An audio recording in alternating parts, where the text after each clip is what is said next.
This young man is Seo Junho, also known as Spectre. 75 hours ago at the South Pole, he had to face the sacrifice of his entire team. Because the final mission only allowed one person to move forward, it seemed destined to become a bloody battle. It's human nature to want to survive after all.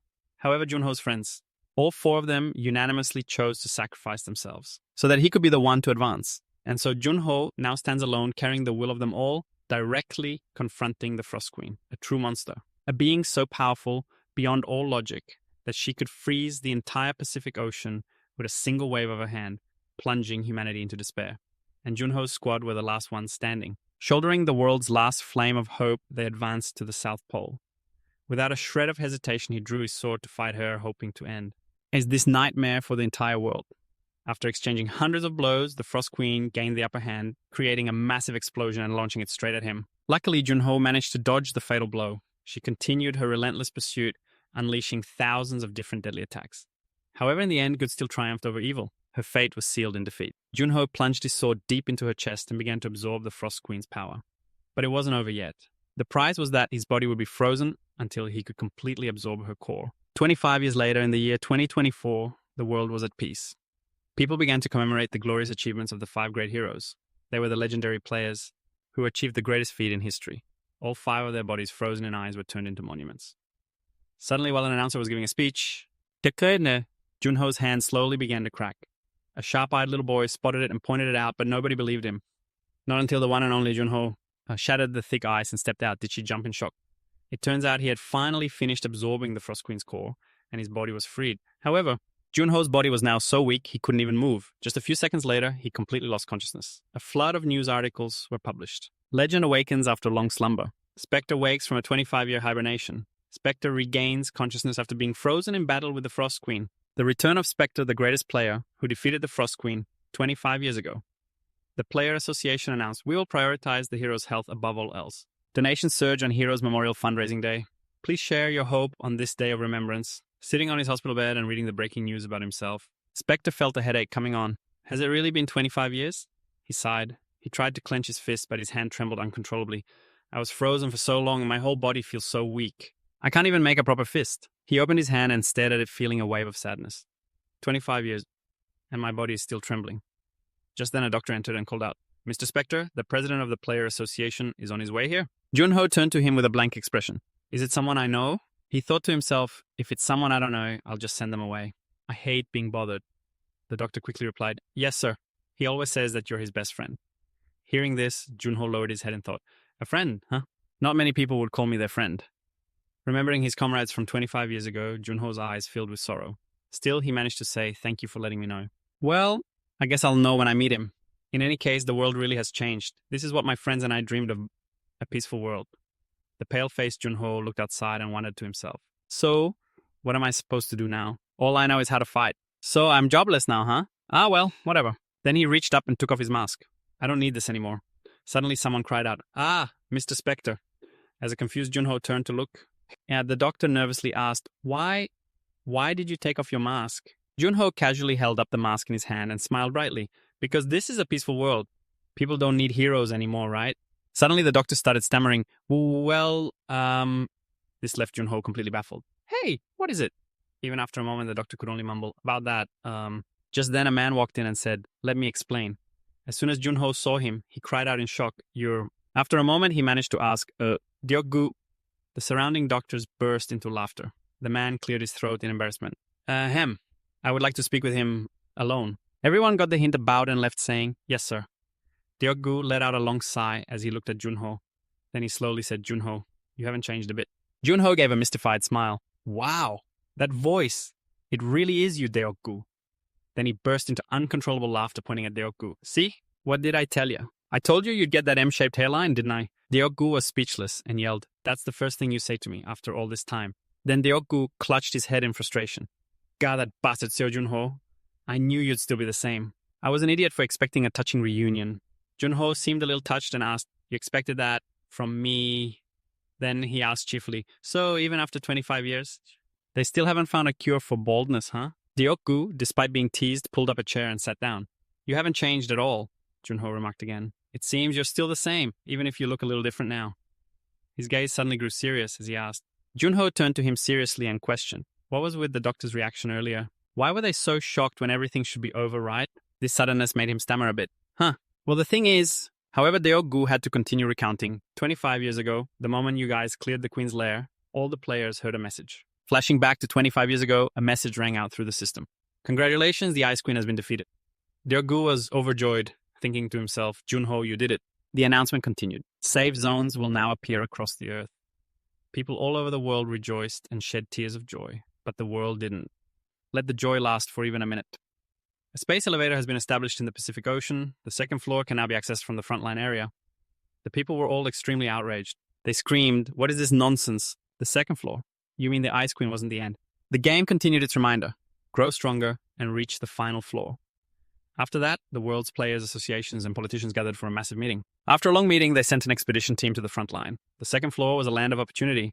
Humanity not only gained new magic and technology, but also access to vast resources and knowledge. Junho asked grimly, and then what? Deokgu quickly replied, that created the prosperous earth we have now. He suddenly became impatient.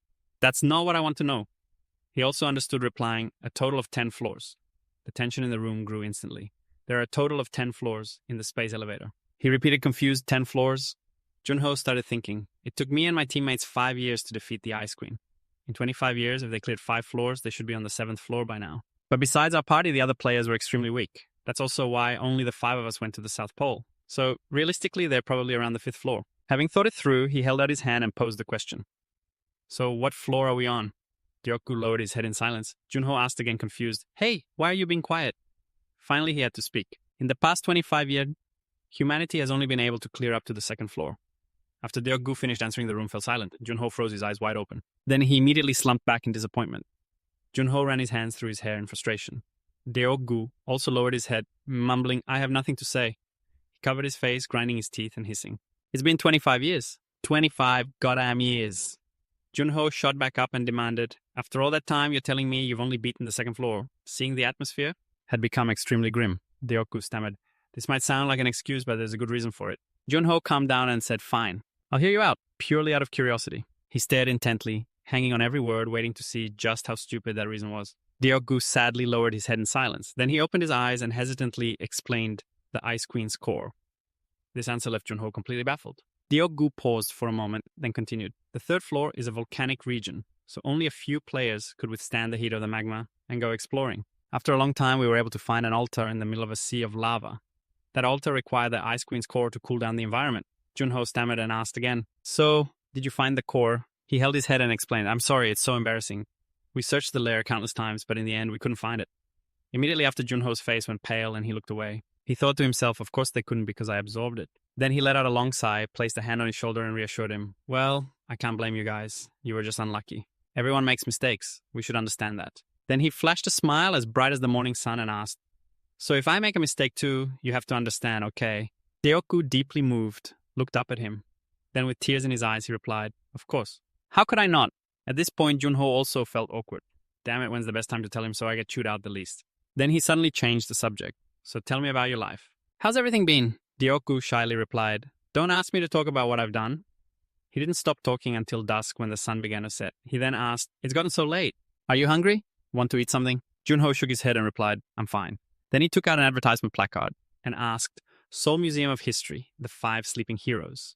The Seoul Museum of History. Is that place that famous? But Deokgu just stared blankly, not answering. Then he stood up to leave again. I'm going down to the 1st floor. It's full of people and reporters down there. It'll be easier for you if we go together. Junho smiled and suggested, couldn't you just get out through the emergency exit on the side? When you're done, come right back to the hospital, okay? He confirmed, got it. Eventually, Junho went to the Sound Museum. The system chimed, confirmation successful. He slowly stepped inside. Junho looked up at the skeleton above him a bit surprised and exclaimed, whoa, they display this kind of thing in here. Then he suddenly saw something. Junho headed towards a large door, thinking to himself, this must be the place. A moment later, he managed to open the door. Cold air billowed out. Junho stepped into a room with 4 ice statues. Looking at the 4 of them, he casually plopped down on the floor and began to speak. Sorry, I'm late. Junho imagined their smiling faces looking at him and continued, you know what, everyone? The world is a better place now. We protected the peace we always dreamed of, so rest easy now. With that, he poured liquor into 5 small glasses. Junho picked one up for himself, smiled, and offered, here, let's drink. He tilted his head back and downed the glass in one go. Junho lowered his head a little sad. He looked up at the 4 statues again and asked, "The liquor's sweet, isn't it?" When the only reply was the ice statues and silence, he couldn't help but curse. Ah, damn it. Junho pushed himself up to his feet. "You guys are all dusty." He used his hand to wipe the thick layer of dust from the statue's head. Suddenly at that moment, the system made another announcement startling Junho, confirming possession of the frost skill. Insufficient mana, seal removal failed. The information just provided was shocking. With the frost skill, you can remove seals from a frozen state. He couldn't help but shout in astonishment. What? Junho was doubtful, thinking to himself, I can break the seal. He thought, can I bring them back? Junho focused intensely interacting with the system interface. Suddenly he frowned and yelled, "What, my magic stat is 18. Yo, shit. You've got to be kidding me." He focused, looking over each line of his stats, thinking of a way to save his friends. Junho analyzed it seriously. Looks like I can't do this in a day or two, but it's still possible. Fascinated by the shimmering data on the screen, he glanced over it. Junho realized this was the key. He mused absent-mindedly. Doku always said S rank was the highest up. I'm probably the first one, but the magic's the problem. Junho put a hand to his chin, murmuring thoughtfully, let's try this. He wondered, did I get this after defeating the Frost Queen? Junho suddenly froze his fingers, scrolling over the information panel. Wait, all stats increase by 30 every time I go up a floor in the dimensional elevator. With this effect, he thought to himself, if I can return to my original level when I go to the upper floors, I won't just be stronger than before. His train of thought continued, but I'll also be able to use the Frost Queen's power. Junho slowly reached his hand forward. He whispered to himself, and then I can melt the ice and save everyone. Junho's hand clenched into a fist. He slammed it hard against the ice, showing his iron resolve. He said with certainty, just wait a little longer. Junho promised firmly, I'll get you guys out of there. At the hospital, a man's voice rang out, you want to be a player again? Junho replied indifferently, why are you so surprised you already knew? Why are you wearing a wig? I don't know anything except that, Ryoku said agitated. This is too sudden. Before you were the one who, as was always going on about wanting to retire. He replied coldly, that was 25 years ago. The other man scratched his head, looking troubled. But I don't think this is a good idea. Junho looked straight at Ryoku and asked, why? He tried to explain, well, I want you to be able to rest. He hesitated for a moment, then said, because of the fiends. Junho suddenly became extremely tense. A thought echoed in his mind. Players who use their awakened powers to commit crimes, who don't hesitate to kill and terrorize, to satisfy their desires, they are the cancer of society. A panoramic view of a destroyed city, where ruined buildings and the blazing red light of a massive explosion lit up the night sky. He asked with a confused look, they're back. Back then, they didn't even have room to breathe. Ryoku replied, that was then. He continued, there are no CCTVs on the second floor. Ryoku added, and no country has the means to contact them anymore. They're probably celebrating. He slowly added, and because you're not here. Junho suddenly spoke up. Ryoku, I think I know why. You don't want me to go back to being a player. He slowly put some food in his mouth, his face remaining calm. Junho asked in a serious tone, they still hate me, don't they? The vicious fiends with sinister smiles and knives in hand. Kill him! He's the specter of vengeance. Ryoku's voice trembled as he answered, they go crazy just thinking about killing you. He replied nonchalantly, oh, is that so? Ryoku said firmly, so just forget about it. He urged Junho that the only way he could return safely was to throw away the name Spectre and come back as Seo Junho. But why would you want to do that? Junho suddenly spoke up, the 10th floor. He smiled slightly and declared, I have to go there. Ryoku asked worriedly, why? Sitting on the bed, he asked curiously, you still haven't found a way to get past the lava zone on the 3rd floor, have you? Ryoku stated bluntly. Of course not. Junho said casually, what if I've already finished it? He said calmly, what if I told you I know a way? Ryoku exclaimed in shock, what? He shot to his feet as if to confirm what he just heard. You have a way. Junho asked softly, you said you needed the Ice Queen's core, right? Having finished his meal, he gently placed his spoon in the bowl and announced, I ate it. Ryoku was a bit surprised. Huh? Oh, you finished your Seoleongtang. Junho immediately denied it. Not that. He was a little surprised. Not the Seoleongtang. Ryoku's face was twisted in shock and disbelief. Junho had an annoyed look on his face as if to confirm it. Not the Seoleongtang. You ate the core? He tried to explain. I didn't do it because I wanted to eat it. As soon as I defeated her, it just absorbed into my body. What was I supposed to do? Grabbing Junho's shoulders and shaking him hard. Why you... He felt helpless. Oh my god, my blood pressure. Am I really friends with this guy? He said guiltily. Anyway, now I have the frost skill. Ryoku frowned, his voice hoarse as he asked, so you can use it to deal with the 3rd floor? Junho replied, probably. A look of worry flickered across Ryoku's face. His lips pressed together, his expression filled with doubt. He asked suspiciously, is the reason you came back related to your comrades? Junho replied simply, yeah. Ryoku, standing by the bed, said thoughtfully, that's good. He looked up and asked, "Right," Deokgu said sternly. "Then for now, I'll take care of the doctors who saw your face." "You're the best," Junho cheered excitedly. Deokgu continued, "It's the least I can do." He relaxed and flopped onto the bed. "Oh, and my abilities are sealed, so I'm level 1 right now." Deokgu's face was tense as he asked, "Even your stats?" Junho playfully snapped his fingers. "Bingo." "My blood pressure." He suddenly remembered, "Oh, right.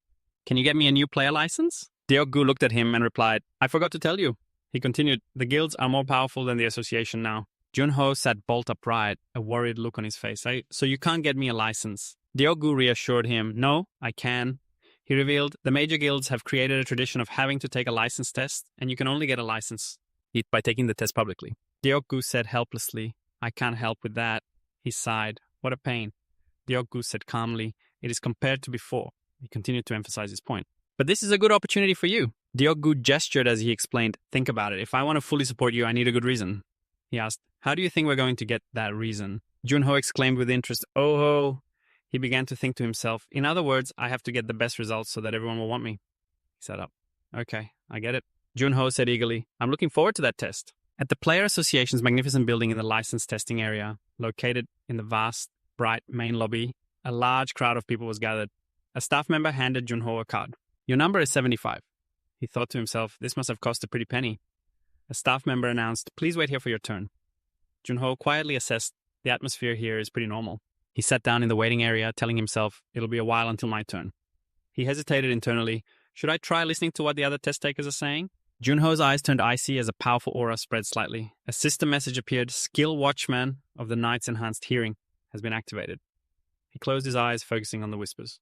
"Have you seen the news? The ancient maze on the second floor finally... They say today's examiner is none other than Chairman Shim Deokgu." "Ha ha! If I fail again, it'll be my 4th time." Junho smiled knowingly. "It's quite peaceful." A notification on the screen read, "Number 1, please enter." A system notification appeared on a virtual screen. "Begin." Junho looked up with a surprised expression. "Oh." A man with glasses crossed his arms, remarking with excitement, "His fighting spirit is pretty strong." He continued his commentary. "Look, the monsters are backing away in fear." He watched intently, then sighed and said, "He'll pass easily. I'm so jealous." Junho remained silent. His gaze was calm.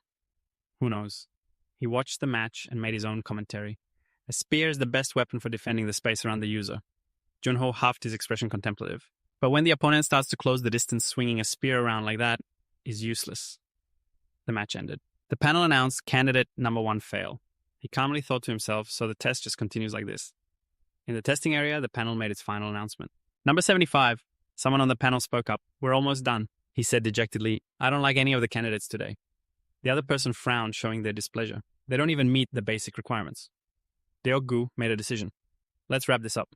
Let the next candidate in." Junho's figure gradually appeared at the entrance, striding straight into the testing area.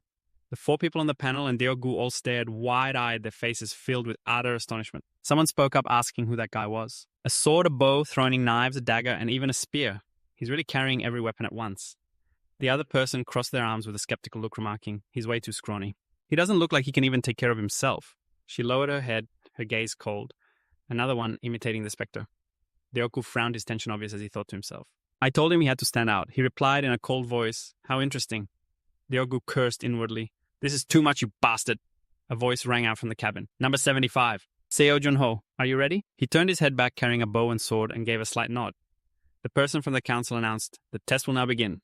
The caption appeared, "Dwarf, height 130 centimeters, physique weaker than an average human male."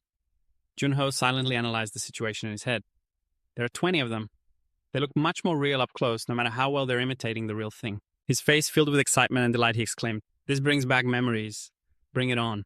Baring their teeth with eyes wide, they rushed to attack him from 4 sides. The horde of dwarves closed in, forming a circle around Junho. He tightened his grip on his weapon. With a steady gaze ready for battle, Junho launched a lightning-fast attack with his spear, aiming at the dwarves. The dwarves that were hit vanished in an instant. Seeing this, the remaining ones attacked even more fiercely. Junho realized the problem. When I defeat them, more just appear, huh? So what's the point? Junho's hand quickly drew 3 sharp blades, preparing for the next attack. He glanced back, muttering to himself, "Behind me," Junho shouted in anger. "These rats always with the sneak attacks." Seeing their comrades destroyed, the goblins hastily fled. He drew his bow, thinking with contempt, "Running is useless." Junho thought to himself, "The one who taught me archery?" As the arrow pierced straight through their bodies, he finished his thought. The famous archer he subconsciously recalled was none other than Rupert Green. A dwarf glared at him furious and grinding its teeth. Seeing them charge again, Junho was certain. Of course, this guy must be the last one. He carefully drew his sword from its sheath, every movement calm and decisive. The sound of metal rang out as the tip of the blade touched the ground. He stood tall, his gaze steady, hand gripping the sword tightly. One dwarf charged forward first. Sparks flew as the tip of Junho's sword scraped against the floor as he dragged it. It raised its weapon high, charging recklessly onward. He smirked, his eyes sharpening and darkening, radiating absolute confidence. It was immediately struck down while two others were still charging from another direction. Another one opened its mouth wide, roaring and stomping its foot hard on the floor. Junho tightened his grip on the hilt, taking a defensive stance. He spun and swung his sword to counter as it dove down from above. As his eyes turned a brilliant red, a mysterious smile appeared on his lips. Junho swung his sword, creating countless intersecting slashes that tore the dwarves to shreds. His mouth dropped open, his face showing shock. Ow! The person from the council announced, "Number 75, Seo Junho, you have passed. Congratulations." As the match ended, Junho lamented to himself, "Even something like this hurts like hell. I guess I should start exercising again." In the observation cabin, one of the council members said, "Amazing." The person next to him also praised, "I don't know what to say. He's incredible." She sat in her chair with her arms crossed, a thoughtful expression on her face. "My eyes deceive me. He's not just an imitator." Another person nodded and gestured. He used a spear throwing knives and shot arrows with pinpoint accuracy. His swordsmanship at the end was also clean and precise. His skill with weapons is beyond amazing. The other person smirked and said, "I can't believe he could do that with such a frail body." The brown-haired man tilted his head, wondering, pointing at the virtual profile screen. But if you look at his file, his only skill is weapon mastery, and it's only D rank. The muscular man's eyes widened in a mix of surprise and disappointment. D rank. It's not even a sub-skill. If his only main skill is D rank, then training him would be a waste. He'll face a lot of limitations when leveling up. The curly-haired man rested his chin on his hand, his gaze thoughtful. His combat skills are enviable, but the blonde woman offered her advice. He's not worth the investment. He looked at the screen and spoke cautiously. It's best to avoid unnecessary losses. No need to choose the hard path. Deoku calculated in his head, this way there won't be any trouble if we recruit him into the association. He elegantly took a sip of tea. I think we've reached a conclusion. Deoku gently placed his coffee cup on the table, thinking, it sucks that I have to fake his profile. Junho's falsified profile was approved safely. Outside the magnificent player association building, Deoku closed his eyes and gave a slight tense smile. Junho was sprawled on the sofa. Wow, this novel is insane. Looking at the mess on the table, Deoku felt helpless. The reality was, he was fed up. The world's most famous player, respected by all, was discharged from the hospital after 2 days. And the specter is this slob right here. Deoku tried to restrain himself, thinking, I have to endure this. Lost in thought, he heard Junho's extremely smug voice. Deoku's voice was dripping with killing intent. Seo Junho. He suppressed his anger, sweat beading on his forehead. What are you reading? He answered innocently, the main character is a priest, but he fights instead of healing. Deoku looked baffled. Is he insane? You haven't moved an inch, have you? He sat down on a chair, his expression softening. Come on, sit up. I brought the things you asked for. Deoku asked, probingly, why are you asking for information on unconquered gates? You're not planning on going with your current level, are you? Junho declared firmly, of course I am. Why else would I ask? This is great, he exclaimed in shock. What? Deoku's voice trembled with worry. Do you even know what unconquered means? Junho turned and replied nonchalantly. You think I forgot? He started explaining about the gates filled with monsters and traps that attack people indiscriminately, and among them are gates so dangerous that players die. Not even their bodies are left. He added that these gates have never been cleared. They're called unconquered gates, Junho continued. But those are gates only newbies can enter, Deoku warned, so they're even more dangerous. High-level players aren't even allowed in. The trainees who went in for the rewards, they all died, he said with earnest concern. And with your body in this state, isn't it too much for you? Junho looked up and replied, why are you so worried? Do you not know who I am? Besides, aren't the unconquered gates a headache for the association? Deoku reluctantly admitted, that's true. But I can't let my friend go to such a dangerous place, he explained. Junho thoughtfully said his name Deoku. He stated frankly, I know this is supposed to be a touching moment, but I'm still going. I have a lot to gain from this. He couldn't believe his ears. Deoku slowly said, the rewards inside a gate increase over time. A gate that's been unconquered for years will give a ton of experience. He asked one last question. So, the only reason you're going is to level up a little faster, Junho calmly replied. Yeah. Deoku trembled and shouted, have you forgotten that you've already died once? Can't you find a safer way? He bowed his head and said, right now, my comrades are waiting for me to free them. They would do the same if they were me. Deoku immediately retorted, even so, there's no reason for you to choose such a dangerous method. Junho said seriously. That's not the only reason. He lowered his head, his voice deep. Since I'm back to being a player, I'll eventually run into the demons. I don't have time, Junho stressed. When I face them, I have to be strong enough to fight back. Deok-gu stood silently, his eyes glued to him in confusion. He rubbed his forehead with a tired look, questioning himself. I didn't think that far ahead. Deok-gu shook his head and blamed himself. I didn't know you were under so much pressure. Junho thought to himself, I wouldn't call it pressure, but he doesn't need to know that, you insects. He offered his support to Junho. There's nothing more I can do, so I'll find the gates you can enter. Deok-gu realized with a shock, oh no. There's only one gate you can enter at your current level. He asked curiously, okay, which one? Deok-gu shared the information. It appeared 7 years ago, and 142 people have tried to conquer it. He pointed at the screen explaining only level 1 players can enter. That's why they call it the trainees' graveyard. Junho assessed the situation. The clear condition seems pretty easy. Deok-gu shrugged and declared confidently, I'm pretty confident anyway. The chime of the watch rang out. He announced the news, your deposit has been transferred. Junho nodded. Got it. Deok-gu pointed a finger at him. With this, you're contractually bound to the association. From now on, you'll be my subordinate for 1 year. The world-famous Seo Junho is my servant. His eyes widened in surprise. What subordinate Junho said in a cold voice, fine, I'll show you what a real servant is like. Deok-gu urged frantically. Calm down, Seo Junho, he asked casually. About housing, can I stay here? The association has a building for players, right? Deok-gu agreed immediately. Good idea. You'll be safer here. Junho made a request. Give me a good room then. He didn't refuse at all. As you wish. Deok-gu even added a promise. If you do well, I might even give you the whole floor. He added teasingly. You'll be the one ordering me around anyway. Deok-gu said hurriedly. Heh, go on and open it. It's your armor. Junho asked, suspiciously armor. You didn't bring me something weird, did you? Why is it in a box? He continued to urge him. Hurry up and open it. Junho held up the armor. It's light. He added in surprise. And durable too, Junho exclaimed in amazement. This is amazing. Where did you dig this up? Deok-gu smirked and answered confidently. Of course it's amazing. He explained the reason. That's because it was made by Kwon Noah. Junho was utterly shocked. What, that old man is still alive? The old man punched his own back and complained, Aigu, my back. Deok-gu provided the information. He's 98 this year. He added he handed the workshop over to his grandson, but he still works there. He replied, I see. Junho stated his intention. In that case, I should go see him in person to thank him. He called out his name, Junho. He said with a helpless tone, You can't. Junho asked, annoyed, what, why? Deok-gu answered with a firm voice. We have to be vigilant for your safety. He asked Deok-gu directly. You suspect Kwon Noah? He immediately denied it. I don't suspect him. Junho fell silent upon hearing Deok-gu's answer. He stated his guess. So they have eyes and ears in the workshop. Deok-gu said grimly. Exactly. The demons know about the relationship between Lord Noah and the Spectre. If you go see him now, you'll be revealing your identity. Junho's expression was thoughtful, his voice calm. You're right. If I go abroad as a trainee to meet Lord Noah, everyone will notice. Deok-gu placed a hand on his shoulder reassuringly. I told him that I'm supporting you, so he'll understand. Junho said sadly, there's nothing else we can do. I have to get stronger and find him later. He asked Deok-gu, please tell him I said thank you. He agreed cheerfully. Okay, leave it to me.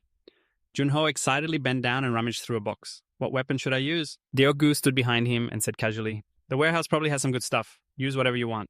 He smiled and replied, I'm looking forward to it. Deok-gu reminded him, just don't expect anything on Lord Noah's level. He asked, so when are you leaving? Junho answered seriously. Well, I was planning to go right now, but I think I need to improve my stamina first. He spread his arms wide, thinking to himself, just taking that test. Drained all my energy. If my stamina is low, I won't be able to fight demons or monsters. These clothes are a bit loose too. Deok-gu stood up straight and asked urgently, that looks good. How long will it take? A month. Junho offered his opinion. Do you think that's too long? With a doubtful expression, he said, a month is too long. He replied confidently, nah, 10 days is enough. The mountain forest scenery began to appear. 10 days later. Namyang Province, Cheonghwa Mountain. Gate above. For your safety. Thank you for your cooperation. Junho slowly walked up and stopped in front of the gate. He smiled confidently and said, let's go. A notification panel displayed Gate Curse of the Dawn. Conquest condition. Survive until sunrise.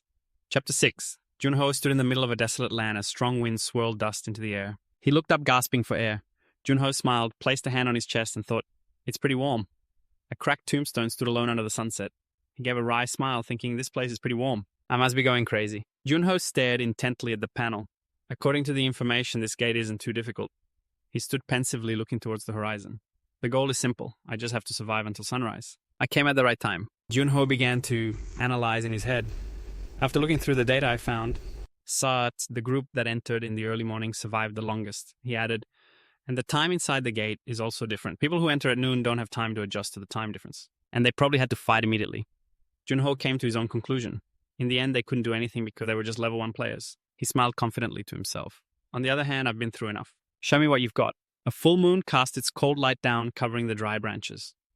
Junho sat, leaning against a tree root, feeling a strange, disgusting sensation as if he were being haunted. He glanced around with extreme caution. Junho clutched his head and bent over at the base of the tree, thinking, the undead are probably going to be a pain. Suddenly he noticed something moving under the thick layer of soil. A hand abruptly burst up from the ashen earth, its fingers trembling and caked with mud. Junho looked down at the zombie crawling on the ground, confident in his prediction. Knew it. Without hesitating, he swung the sword in his hand, smashing it down on its head. Junho said calmly, No need to come out. Go back and rest. He rested the sword on his shoulder, telling himself, I can feel a lot of them around here. Junho opened his skills. The Hunter's Knight has arrived. Hunter's Knight has been activated. He stood straight, his eyes glowing brightly in the dark, all his senses enhanced. Junho stood surrounded by zombies, his face grimacing as he exclaimed, Damn it, there are so many. A screaming zombie charged towards him. The undead are tough to deal with if you're a newbie, especially when there's zombies. They don't feel pain. Junho tightened his grip on the hilt of his sword. He decisively launched his attack. And they can't withstand critical hits. They ignore player damage and just focus on attacking. He finished one off. More of them charged forward aggressively, but the outcome was no different. They received a clean, critical slash from him. The corpses of the monsters lay scattered on the ground. To cause panic, they are the perfect bunch for newbies who don't have any recovery skills. His face was stained with blood, his eyes weary. I get why this place is called the newbies' graveyard now. Just then, one last one crawled up from the ground. Junho immediately turned and gave it a powerful kick. He said proudly, But I've been a newbie twice, you know. I'm not weak enough to lose to a bunch of you. Suddenly, he felt something strange behind him. Junho said in shock, Wait, there are still so many. After the fierce battle, he sat panting, his expression slightly pained. Ha, is that all of them? From a distance, a voice suddenly called out. Anyone? Anyone there? Junho muttered to himself, a voice. He shot to his feet and called out, Where? The other person heard the call and stammered in reply, Hey, a person over here. Junho hurriedly ran towards the sound. He heard sobbing from under the ground right at his feet. Junho stood on a high mound, looked down and asked, Down there? A weak voice echoed up. Yes. Here, he asked worriedly. How did you end up in here? In anguish, he recounted, I trusted my friends and followed them in. Besides me, they're all dead now. Junho could only exclaim, Oh, go. The person continued to beg, sob, Please, help me get out of here. He nodded and replied, I understand. Before that, can you scream as loud as you can? The person asked in surprise, Scream why? Junho explained, I need to find your exact location. A wooden plank vibrated violently, accompanied by a scream from the person below. He tensed up and said, So that's where you are? He took the gun and fired repeatedly at the coffin lid. Bullet casings clattered to the ground. Junho lowered his head, his voice cold. To think this gate could easily kill over 100 people. You're the one who turned this place into a graveyard for newbies, aren't you? He shouted in anger, You imposter! The monster spoke. How did you? In a flash, he was right where the monster stood. Before it could finish its sentence, he swung his blade, cutting its body in two. He concluded, There's no way anyone could still be alive in this gate. Not yet conquered. Junho explained the mechanism of the gate. After the battle starts, the gate won't open, even if there's just one person left alive. He recalled what had happened in the past. The previous players must have known this too, but sometimes people act without thinking. Junho looked back at the corpse of the monster he had just destroyed and thought, no wonder. Even with the zombies, it wasn't that hard to defeat them all. It was all because of this imposter. The interface announced, All hostile monsters have been defeated. You have successfully conquered the Curse of the Dawn. He nodded in satisfaction and said, I leveled up 4 times. My stats only increase once every 5 levels. It's not a huge increase, but I should be happy about it. Junho still couldn't believe it. That's it. For real, seriously. The system reported again. You have received the reward, the dead man's confession. He said cheerfully, Whew, you scared me. I really thought that was it. I'm so happy. I thought I'd get a rare item, but I got a new skill instead. The interface updated. The dead man's confession. Rank C. Effect allows you to peek into the memories of the dead. Junho looked up, his eyes wide with astonishment. A memory reading skill. If I can only read the memories of the dead. He seemed deep in thought. Did I get this skill because I killed that immortal imposter? The condition is pretty specific, but I can make use of it. Junho clenched his fist, encouraging himself. This is a new skill I've obtained. Not as a specter, but as the player Seo Junho. He held his head high, looked up at the sky, and smiled in satisfaction. Junho was thrilled. He exclaimed, This is so exciting. Dioku exclaimed happily, Oh my god, seriously? He continued, Ever since you came back, the whole world's been in an uproar. I haven't had a single day off. Junho calmly took a sip of coffee. You seem pretty happy about it, though. Dioku said with satisfaction. It's fun watching those arrogant guild bastards get all flustered. They still haven't found the player who conquered the Curse of the Dawn. He was a bit puzzled. I guess that's good for you. Guilds don't usually handle unconquered gates, so why are the reporters so interested in them? Dioku hesitated and said, By the way, Junho, are you really not planning on revealing yourself? He answered decisively, No, it's not time yet. Deokgu warned him seriously. If they find out you're the one who cleared the unconquered gate, a lot of people are going to come looking for you. Junho leaned back and replied calmly. Deokgu, do you know why people buy expensive things even if they're mass-produced in the same factory? No, Deokgu guessed, because they're expensive. He stated firmly, exactly, they're special because not everyone can afford them. He seemed to understand. So, you're going to become a luxury item. Junho replied confidently, not just any luxury item. An item that everyone wants but doesn't know where to find. A legendary limited edition. Deokgu raised an eyebrow slightly, a hint of surprise in his voice. So you mean you're going to provoke them? My god. He confirmed again. That's right. Sitting on the table, Deokgu said in disbelief, damn, you can be a real jerk sometimes, you know. Be honest, your blood type is S for sadist, isn't it? Junho didn't answer his question. But I can't mess with them for too long. Hey, he said slowly, the sharp ones will figure it out. They'll start thinking, hasn't this guy also shown up at other unconquered gates? Deokgu continued leisurely. Reporters will start showing up at unconquered gates too. Junho raised his head and said proudly, I won't have to stoop to that level. So when I introduce myself, the world will gradually understand. Deokgu pouted teasingly. Oh, please. Since when do you care about dignity? Junho tilted his head confused. What? Deokgu looked away nonchalantly. I was just explaining it to you. You idiot. He changed the subject. Never mind. Want to get something to eat? He immediately protested, I just ate. But his voice was firm. You need to eat more. Exhausted, Jae-ho weakly counted 70, 71.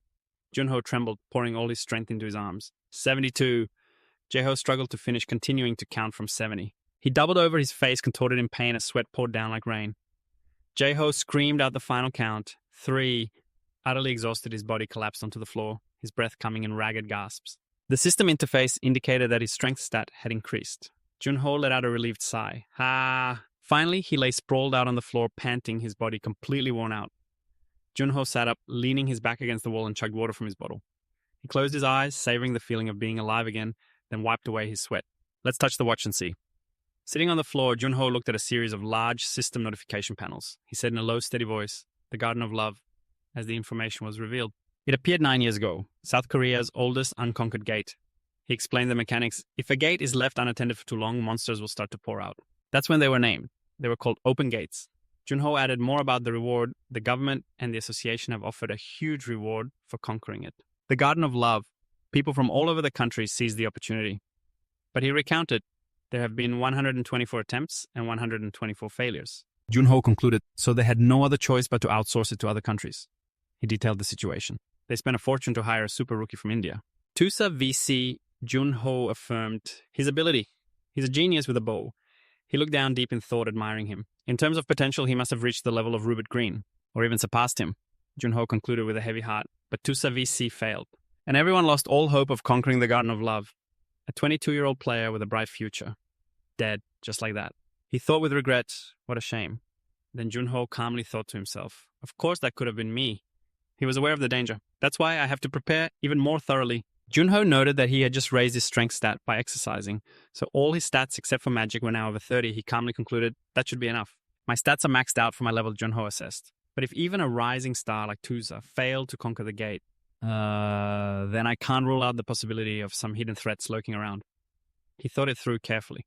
I have to consider every possible scenario, Junho said, as he stretched both arms high above his head. His muscles stretched as he spoke. Then he raised his hand in front of him and it was enveloped in a magical blue light. Junho smiled brightly, because now I can use my ice skills. I'm starting to get the hang of it. I wonder how strong it'll be in a real fight. He had arrived at the Garden of Love. Junho looked at the information and assessed the situation. The condition for conquering this gate is to defeat all the monsters. He focused, thinking, I don't know how many loves will come out, but if a party of 4 failed, it means there must be some hidden trap that defeated them. Junho gripped his weapon tightly, cautiously scanning his surroundings. He stood on high ground observing a giant maze and spoke with curiosity. What's that over there? He began to walk slowly. For now, I should stay away from that suspicious area. Junho found a spot to sit and lean back. He mused aloud. The loves come out at night, so I can just take it easy. These monsters are nocturnal. He sat and waited until late at night. The air was still with only the sound of the wind. Then a cracking sound suddenly echoed up from the ground. Then something slowly emerged. 2 monsters appeared in the middle of the garden. He was startled awake. Geez, you scared the hell out of me. You could have at least given me a heads up. If you were planning on coming out. Skill-activated night has come, all senses enhanced. Junho leaned against a pillar and taunted. Is it just the 2 of you for now? He smirked sarcastically. What a lukewarm welcome. A monster suddenly lunged at him. Junho quickly jumped to dodge the attack, launching himself straight into the air. He immediately turned to gripping his spear tightly, and with all his might hurled it straight towards the monster. His eyes were filled with determination and killing intent. Junho hit his target perfectly. The spear pierced straight through the monster's body, a direct hit. He landed firmly on the ground. Picking up the spear, he exclaimed, "This is it." Junho raised the spear, observing it with satisfaction. "Awesome," he said. "The power of the Frost Queen is really something." As his guard was down, a surprise attack rushed him. He staggered, nearly falling. Junho frowned. "Is this a monster wave?" He turned his head to look behind him. Well, 2 of them was too few. He lowered his stance, ready to fight at a moment's notice. Junho charged straight at the monster's spear raised high. He struck like lightning, giving his enemies no time to react. 3 monsters fell in succession.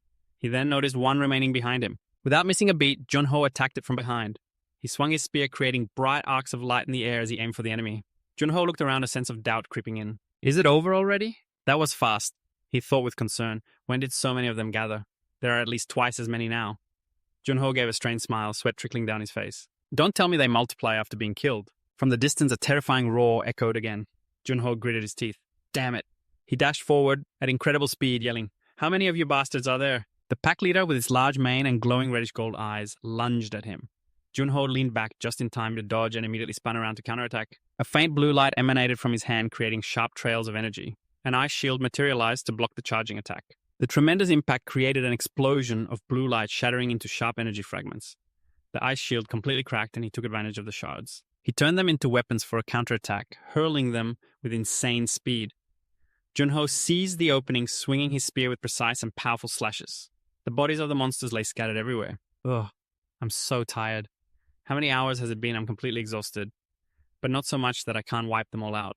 Still, there's something bothering me. Junho limped forward. Even with my S-rank ice skill, if it was only this hard, he said with a heavy tone, then 4 people should have been enough. Junho slowly recounted.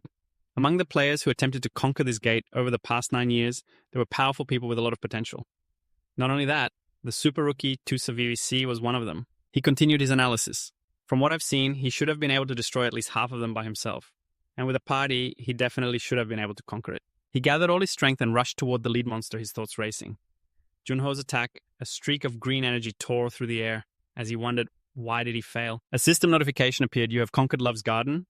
Junho looked towards the ruins in the field of flowers and exhaled. Phew, my life flashed before my eyes. He breathed a sigh of relief. Well, as long as I'm not dead. Junho stood alone, lost in thought. How did I end up here? I never intended to come to this place. What is it? He slowly advanced into the dark maze. Junho suddenly stopped, looking up in surprise. He walked along the moss-covered cliff face, his shadow stretching long in the faint sunlight filtering in from outside. At his feet lay a skeleton, weapon in hand, covered in a delicate layer of cobwebs. Junho could sense it. I can smell them. The corpses of soldiers scattered across the blood-stained ground. Junho thought with a hint of sadness in his eyes. Were they trying to flee? There are so many. The maze just wasted their time. He concluded internally, if they couldn't stop the waves of monsters, this place was just a dead end. Junho's eyes widened in realization. He said calmly, "It's a dead end." Junho turned to look at a corpse leaning against the cliff wall. He was drawn in by a glowing item. "That bow," he exclaimed. He moved closer, observing it. "If I remember correctly, that's Tempest." Junho knelt before the archer's body, clasped his hands, and bowed his head respectfully. He touched the bow and whispered, "Forgive me, Tempest." Junho recalled the bow's power. If you fire a single shot, the arrow flits about randomly like a butterfly. They say it's like the wind within a storm, true to its name. He wondered, the Indian government lent this to Tusavsi, so this is him. He discovered a notebook under the corpse's hand. A journal? Junho wondered who it belonged to. Inside an entry, read April 7th, 2040, 12:40 p.m. I have been tasked with conquering Love's Gate in Korea. Tusa beamed, his eyes resolute. Really, you're asking me? I'll do it. I will do it, whatever it takes. A shadowed figure spoke up, cautioning, Tusa, think this over. That gate hasn't been conquered for all these years. The man spoke firmly. You might not make it back. Tusa placed a hand on his chest, his expression proud. The people of Korea have traveled so far to ask for my help. How can I possibly refuse? That would go against the teachings of Vishnu. Tusa had already made up his mind. I'm level 10. This is my only opportunity to enter Love's Garden. I have to do it. He then spoke with sincerity. Are you really coming with me? Zia smiled gently and answered decisively. Yes, of course I'm coming. She looked at Tusa with complete trust. I believe in you, Tusa. I'll follow you anywhere. Zia smiled radiantly and added, if you had said you were going alone, I would have just found a way to sneak in. I'm so glad you asked me to come with you. Thank you, Tusa. She leaned in and added shyly, besides, I have to protect you. He asked, puzzled, protect me why? Then Tusa said affectionately, I'm just glad you're coming with me, Zia. He said with complete trust, there's no one else I can count on, you know. She replied softly, Of course I know. I'm your partner. Tusa smiled relieved. Yeah. Tusa and Zia leaned against each other in the romantic sunset, their determination intertwined. We'll conquer it no matter the cost. Elsewhere, Nisa ran barefoot across the floor, shouting, Daddy!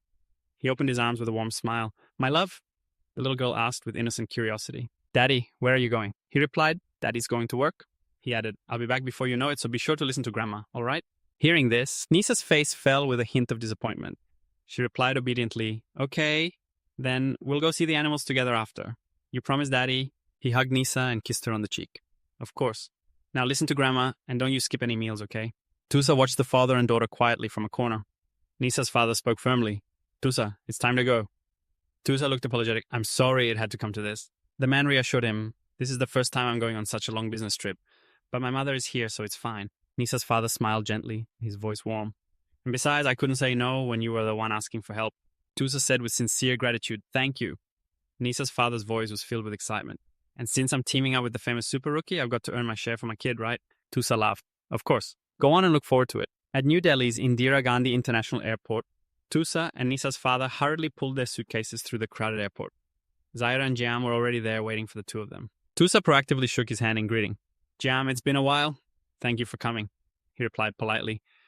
Zaira just kept asking me to help. On April 23rd, 2044, at 4:12 p.m., Tusa was training hard. Tomorrow would be the deciding day. An arrow shot out, whistling towards the target. 4 arrows embedded themselves right in the center of the bullseye. I did pretty well today. He looked at the results satisfied and thought to himself, I have a good feeling about this. On April 24th, 2040, at 1:37 in the afternoon, the message in the notebook read, We have entered Love's Garden. Tusa's eyes widened in amazement, his gaze filled with wonder at the scenery around him. So beautiful. This is the first time I've ever seen a gate like this. He suddenly stopped. A drop of sweat rolled down his temple. Tusa thought seriously. This is a dungeon. I can't get distracted. He suggested that everyone scout the area for the time being. Night was gradually falling. April 24th, 2044, 8:33 p.m. Monsters with bright red eyes were lurking among the glowing flowers. 8 of them? Isn't that a little few? Nisa's father shouted, alerting everyone. They're coming again. This time, there are 32 of them. He yelled out a warning, be careful. A monster launched a vicious attack aimed at the group. With just a moment of carelessness, Nisa's father was gravely injured by it. Tusa looked back, his face filled with despair as he witnessed the scene before him. He ordered, take the others and run. Zaira's worried voice urged him on. Run, run to the maze. Tusa, hurry up. He was panicking inside. Every time we defeat a wave, they increase. They double in number each time. This dungeon is insane. The sun had risen. A deep blue maze stretched out under the brilliant golden sunlight. Nisa's father lay on his back on the blood-soaked ground. His voice was a whisper. Tusa. He spoke his last words with his final breath. Take care of my daughter. He pleaded weakly, please. The 3 of them buried him with dignity. April 25th, 2044, 5:29 p.m. Everyone was in pain, desperate. One of my comrades has died from his injuries. Tusa knelt under a tree, his eyes gazing into the distance. April 25th, 2044, 7:12 p.m. The sun was setting. He clasped his hands in prayer. Oh, great Shiva, please have mercy on us so that I may write in this journal again tomorrow. Tusa's eyes stared blankly into the void. Zaira and Jam were napping on the ground, gathering their strength for tonight's battle. He opened the notebook to begin his journal entry. Tusa's hand trembled as he wrote, We defeated the 4th wave of love monsters last night. Today, the 5th wave will begin. There will be at least 120 of them. Tusa diligently wrote in his notebook. We fought for our survival. About 40 of them. I can take that many down myself. He glanced over at the sleeping Zaira. Tusa's face was gaunt with exhaustion, his eyes sunken and filled with fatigue. He looked up at the sky and thought to himself, Tomorrow, we will be able to leave this place. Tusa pleaded in desperation, please don't let there be a 6th wave. What was bound to happen happened. He held Zaira's cold body in his arms. Tusa was in so much pain he couldn't even make a sound to cry. His voice choked out. I promised I would conquer it. But what's the use if I can't conquer it with you? Yam's expression suddenly changed. He mumbled, Tusa. He fell silent, slowly pulling out a sharp dagger. It's time. A malicious thought sparked in Jam's mind. You have to die. The orb on the ground clearly reflected Jam lunging from behind. Tusa suppressed his grief and was immediately on alert. Thanks to that, he managed to lean aside just in time, so the blade only grazed his arm. The two stood facing each other, the tension between them stretched taut like a string about to snap. Jam smiled maliciously, holding the blood-stained dagger. You dodged it. As expected of India's #1 rising star. Tusa looked at him and cried out in pain. Those eyes. Jam, you're a demon. He looked at Jam with eyes full of disappointment and pain, shouting, How could you deceive us like that? How could you be a demon? Zaira was the one who brought you here. He sneered, his face full of smugness. That's the stupidest thing I've ever heard. It's simple. Because your lover was an idiot just like you. He let out a mocking laugh. But I didn't know there would be this many love monsters. I figured I'd help out a little. Before your friends died? They were useless and died too quickly. I was almost in danger myself. Tusa roared in anger. You bastard. Jam smiled victoriously.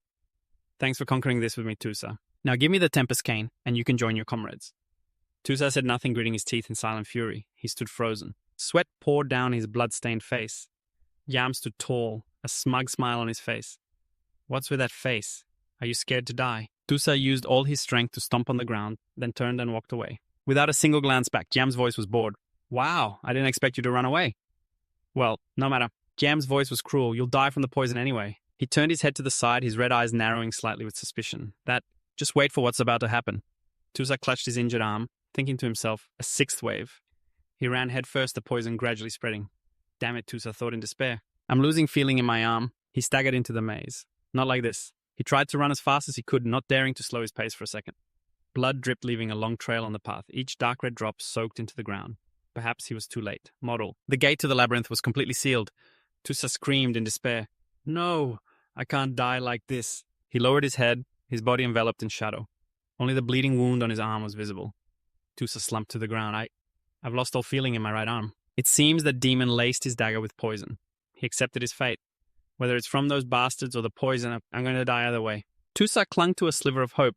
If someone finds this journal, the last line of the journal read, "Please tell our families that we are sorry." After reading the last words, Tusa left behind. A look of sorrow crossed Junho's face. He continued flipping through the yellowed pages of the notebook. Is that all? There are still a few pages left. Junho focused on the remaining pages written by Tusa's trembling hand. He had hastily scribbled the final lines. If the rest of my comrades had survived, could we have made it through? He wrote with indignation, this is that demon's fault. Tusa gritted his teeth, his eyes glaring with rage. Those damn demons. He prayed, O Lord Shiva. Tusa collapsed to his knees. May the soul of Tusa become one with the eternal spirit. His breath grew faint. And may all those sinners be cast down into hell. Someone. Anyone. I beg you carry out this dying warrior's revenge. Junho was silent for a moment, processing the information. He spoke calmly. Thank you. I understand. Junho explained it clearly.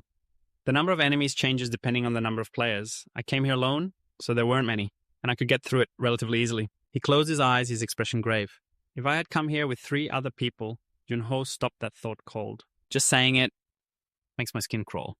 Ugh, I don't want to think about it anymore. He squatted next to Tusa's body. I'll take this with me. Junho glanced at the bow. And this. He made a decision.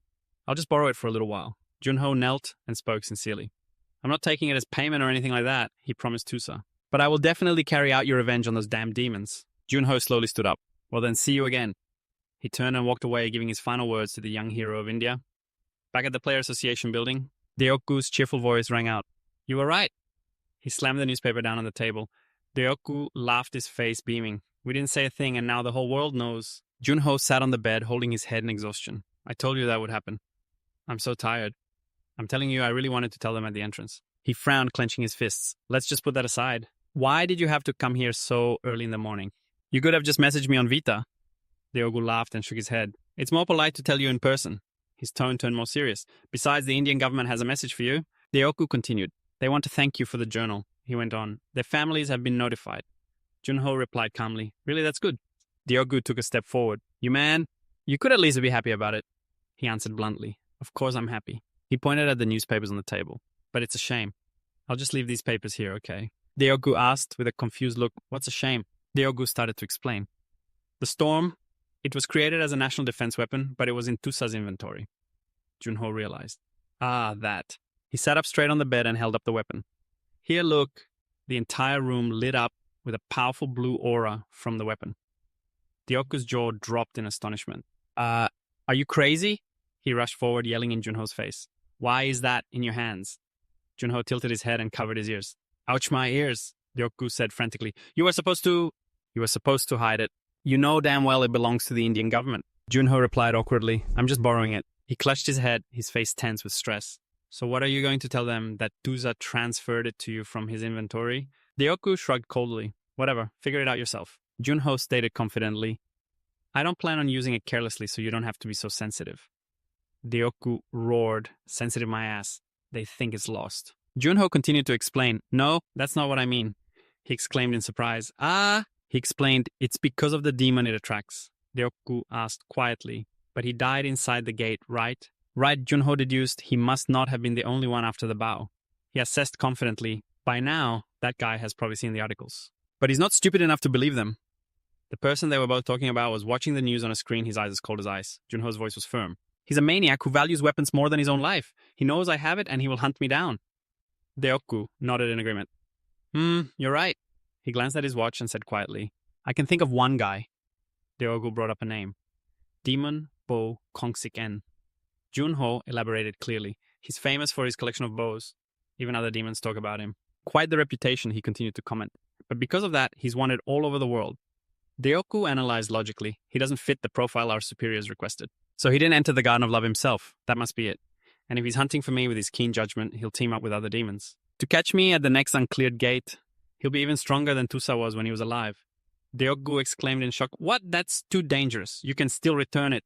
Junho said reassuringly, Calm down. If we start preparing immediately, there won't be any problems. Besides, he smiled arrogantly. Do you think I'm easy prey? Ryoku, with his hands in his pockets, glanced down with a hesitant look on his face. He answered awkwardly, Of course not, you're you. But Ryoku stepped closer, placing a hand on Junho's shoulder. He said sincerely, I still hope you'll stay safe. Junho smiled as if understanding his friend's heart. He declared strongly, Who do you think I am? I'm the one and only Seo Junho. He smiled soothingly. Don't worry too much. It won't be like 25 years ago.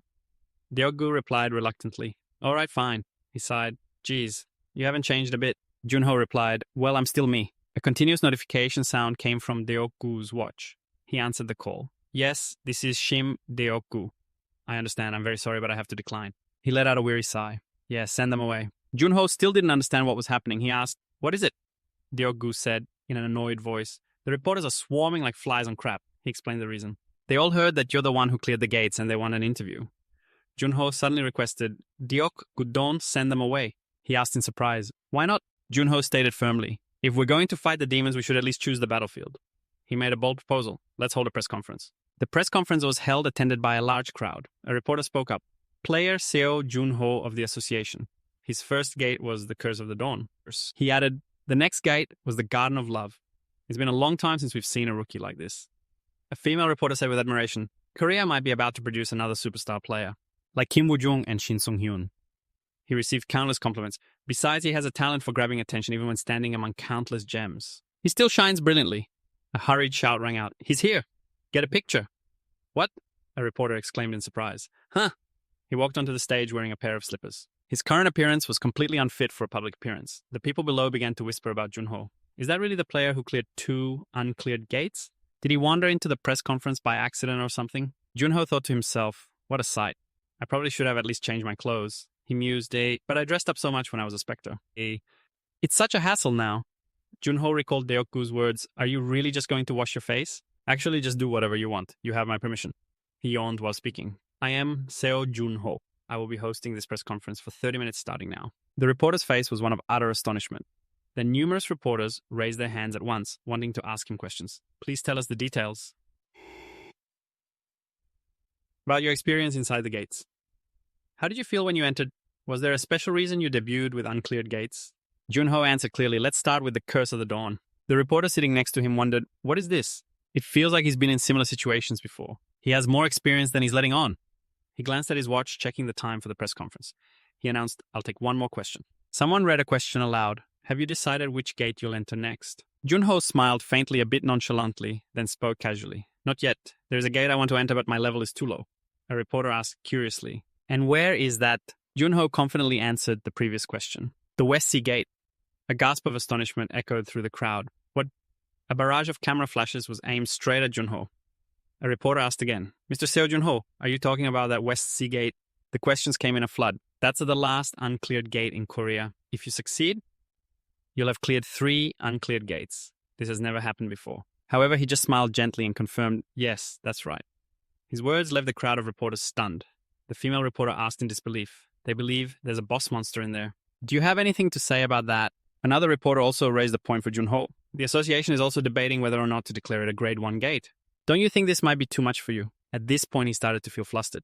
Well, it's only natural for them to react negatively. Boss monsters are just that strong after all. Boss monsters are on a completely different level from regular monsters. They are incredibly powerful. Some even gather other monsters as servants and become their kings. But Junho smiled gently, then raised his head with determination and said, "If I fight a boss monster, I will win." After returning home, Junho once again had the honor of being in the news. Boss monster, huh? I'll win either way. That shocking statement from player Seo Junho. Is it confidence or arrogance? I can't find. Storm in the maze, the player I respect the most. Somewhere, Sung Hyun silently read the latest news, then he exclaimed in disbelief, making such a fuss over a single rookie. I'll win either way, to the shocking statement by player Seo Junho. The secretary beside him explained, it just shows how important the unconquered gates are. At that, Sung Hyun laughed again. It's been a long time since I've heard something this interesting. Something like this starting from the first floor.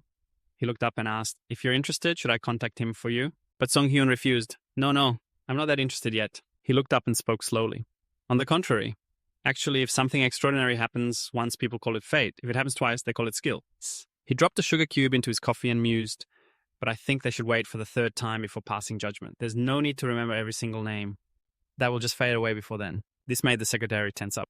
He replied with a slight tremble. I understand. If player Seo Junho creates one more miracle, he will receive an invitation personally sent by Shin Sung Hyun, the guild master of Korea's top guild goblin. Meanwhile, Junho was spacing out while looking through files. He kept rejecting them. Skip this one too. Deogu asked, confused, what about this one? So he confirmed, not bad, but not good enough. Skip it. By the way, are all of these commission requests? He explained with a bright smile, it's because of the press conference. You're extremely famous now. Deogu furrowed his brow, mumbling as he read a request. Good experience, suitable difficulty, and a generous reward. It's hard to find one that meets all three criteria. Suddenly, Junho looked up and suggested, honestly, I think we can give up on those and just pick the last one. But Deogu refused, no way. Your first commission will set a precedent. Then he held out a request asking, how about this one? It's from a father looking for a cure for his daughter's incurable disease. Deogu added nervously, the key ingredient for the cure is the core of a gumiho. Junho hesitated and then exclaimed, a gumiho? It's been a while since I've heard that name. He then remembered, you ran into one when you first started as a player, didn't you? He confirmed, I almost died right then and there. Deogu tapped his watch and began, it'll be easier if I just show you. It's the Heavenly Fox, a national grade gate. He asked, confused, the what? So Deogu projected the information. Burning Dunes, required level 515, party size 30 members, clear condition, defeat all gumihos, difficulty hard. Deogu looked at the information and introduced it. It only appeared 3 months ago, so it hasn't been declared an unconquered gate yet, but the monster has already wiped out 7 parties. Junho added nervously, the required level is even higher than the gumiho gate I conquered back when I was Spectre. This will be harder than before. At that, Deogu suddenly laughed and explained, it's not as hard as you think. The standards for players have gone up. Item specs are better now too. However, that just made him laugh. Since I've been back, I haven't seen a single decent player. But I trust you. So he picked up a request form and said, all right, if you want to witness the skills of your junior here, let's do this one. That's right, actually this is a request from a friend of mine. Junho asked with some curiosity, a friend who? So Deogu began to explain, you know the Myungho group, right? He's the CEO. He immediately guessed, so Manhwa's son. However, he denied it. Actually, he's the second son, Choi Pil-ho. Just then, someone came and knocked on the door. A woman in high heels walked inside. She announced calmly, Chairman, you wanted to see me. Deogu quickly spoke. Congratulations, Miss Cha Se-yoon. Starting today, you will be Seo Junho's secretary and manager. He glanced over at Se-yoon and thought to himself, even if I'm a famous rookie, it would probably look suspicious if the chairman kept doing everything for me himself. She approached him and offered a greeting. I'm Cha Se-yoon. I look forward to working with you. Junho politely shook her hand and replied, yes, likewise. Just then, Deogu made the introductions. Seo Junho. I'm going to speak with the chairman of the Myungho group.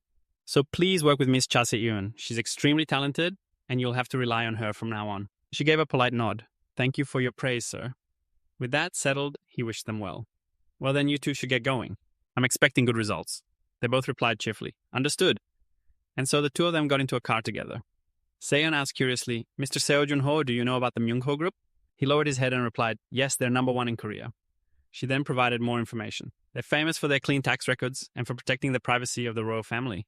Their lives were once perfect, but tragedy struck. Choi Pil-ho's eldest daughter suffers from the 9-yin syndrome.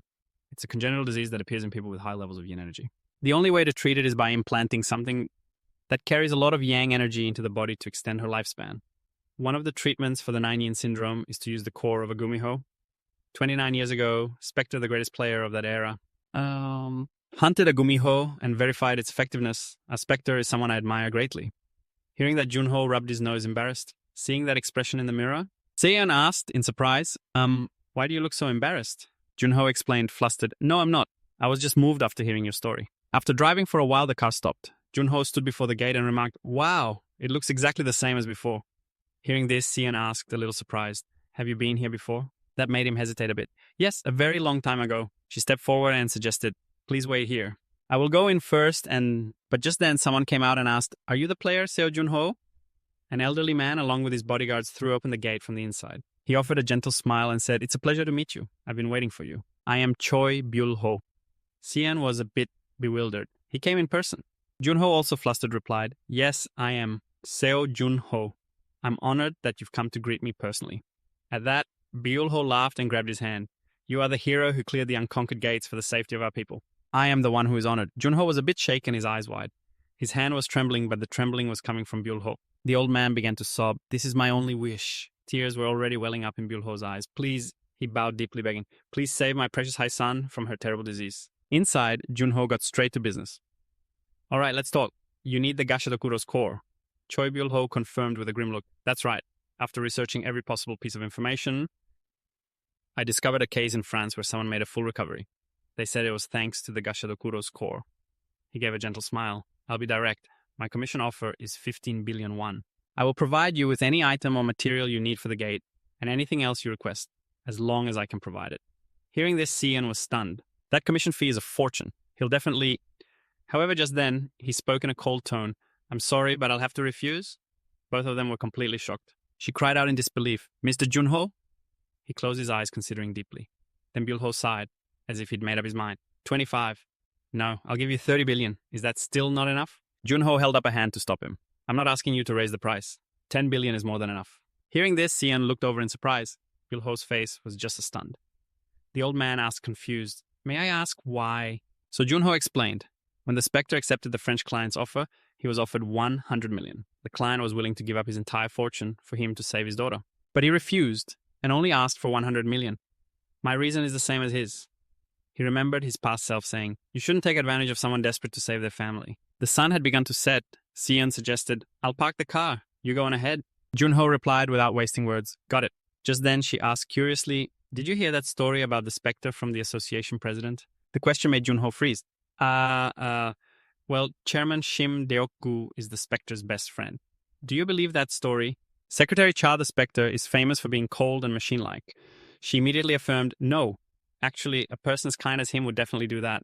Junho stared at her bewildered and asked back, "Him? He's a kind person, the Spectre." Sian then smiled and replied, "I think so, and I'm even more sure after hearing what you said. The Spectre saw his parents die right before his eyes."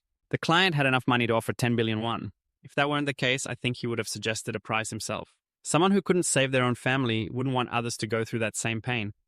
Junho let out a long sigh and mused, "Well, besides him, no one would know." Once inside, Deokgu smiled and asked, "So, how is Miss Chaxian?" Junho bowed his head slightly. "We've only been together for 2 hours. She's very good at summarizing information." He immediately recognized Sian's talent. "You'll quickly realize her true value based on her abilities alone. She could have worked at a famous guild or a large corporation. She decided to work here only because the association is taking care of the Spectre." Junho paused for a moment and asked, "Where are we?" That made Deokgu laugh. "You punk, don't try to change the subject just because you're embarrassed." He placed his hand on a touchscreen and a door slowly opened. Deokgu began to present, "If you want to take down a monster on the level of a Gashadokuro, you'll have to bring something useful." An entire room inside was filled with modern equipment. As he walked in, he introduced, "Over the past 25 years, our technology has improved drastically. We've created weapons from materials by which you couldn't even imagine changing the traditions of players." Deokgu picked up a sword and tossed it to Junho. Then he suggested, "Try using magic on that sword." This request left him a bit baffled. On the sword? Nevertheless, Junho used magic on it. A powerful light enveloped the sword, surprising him.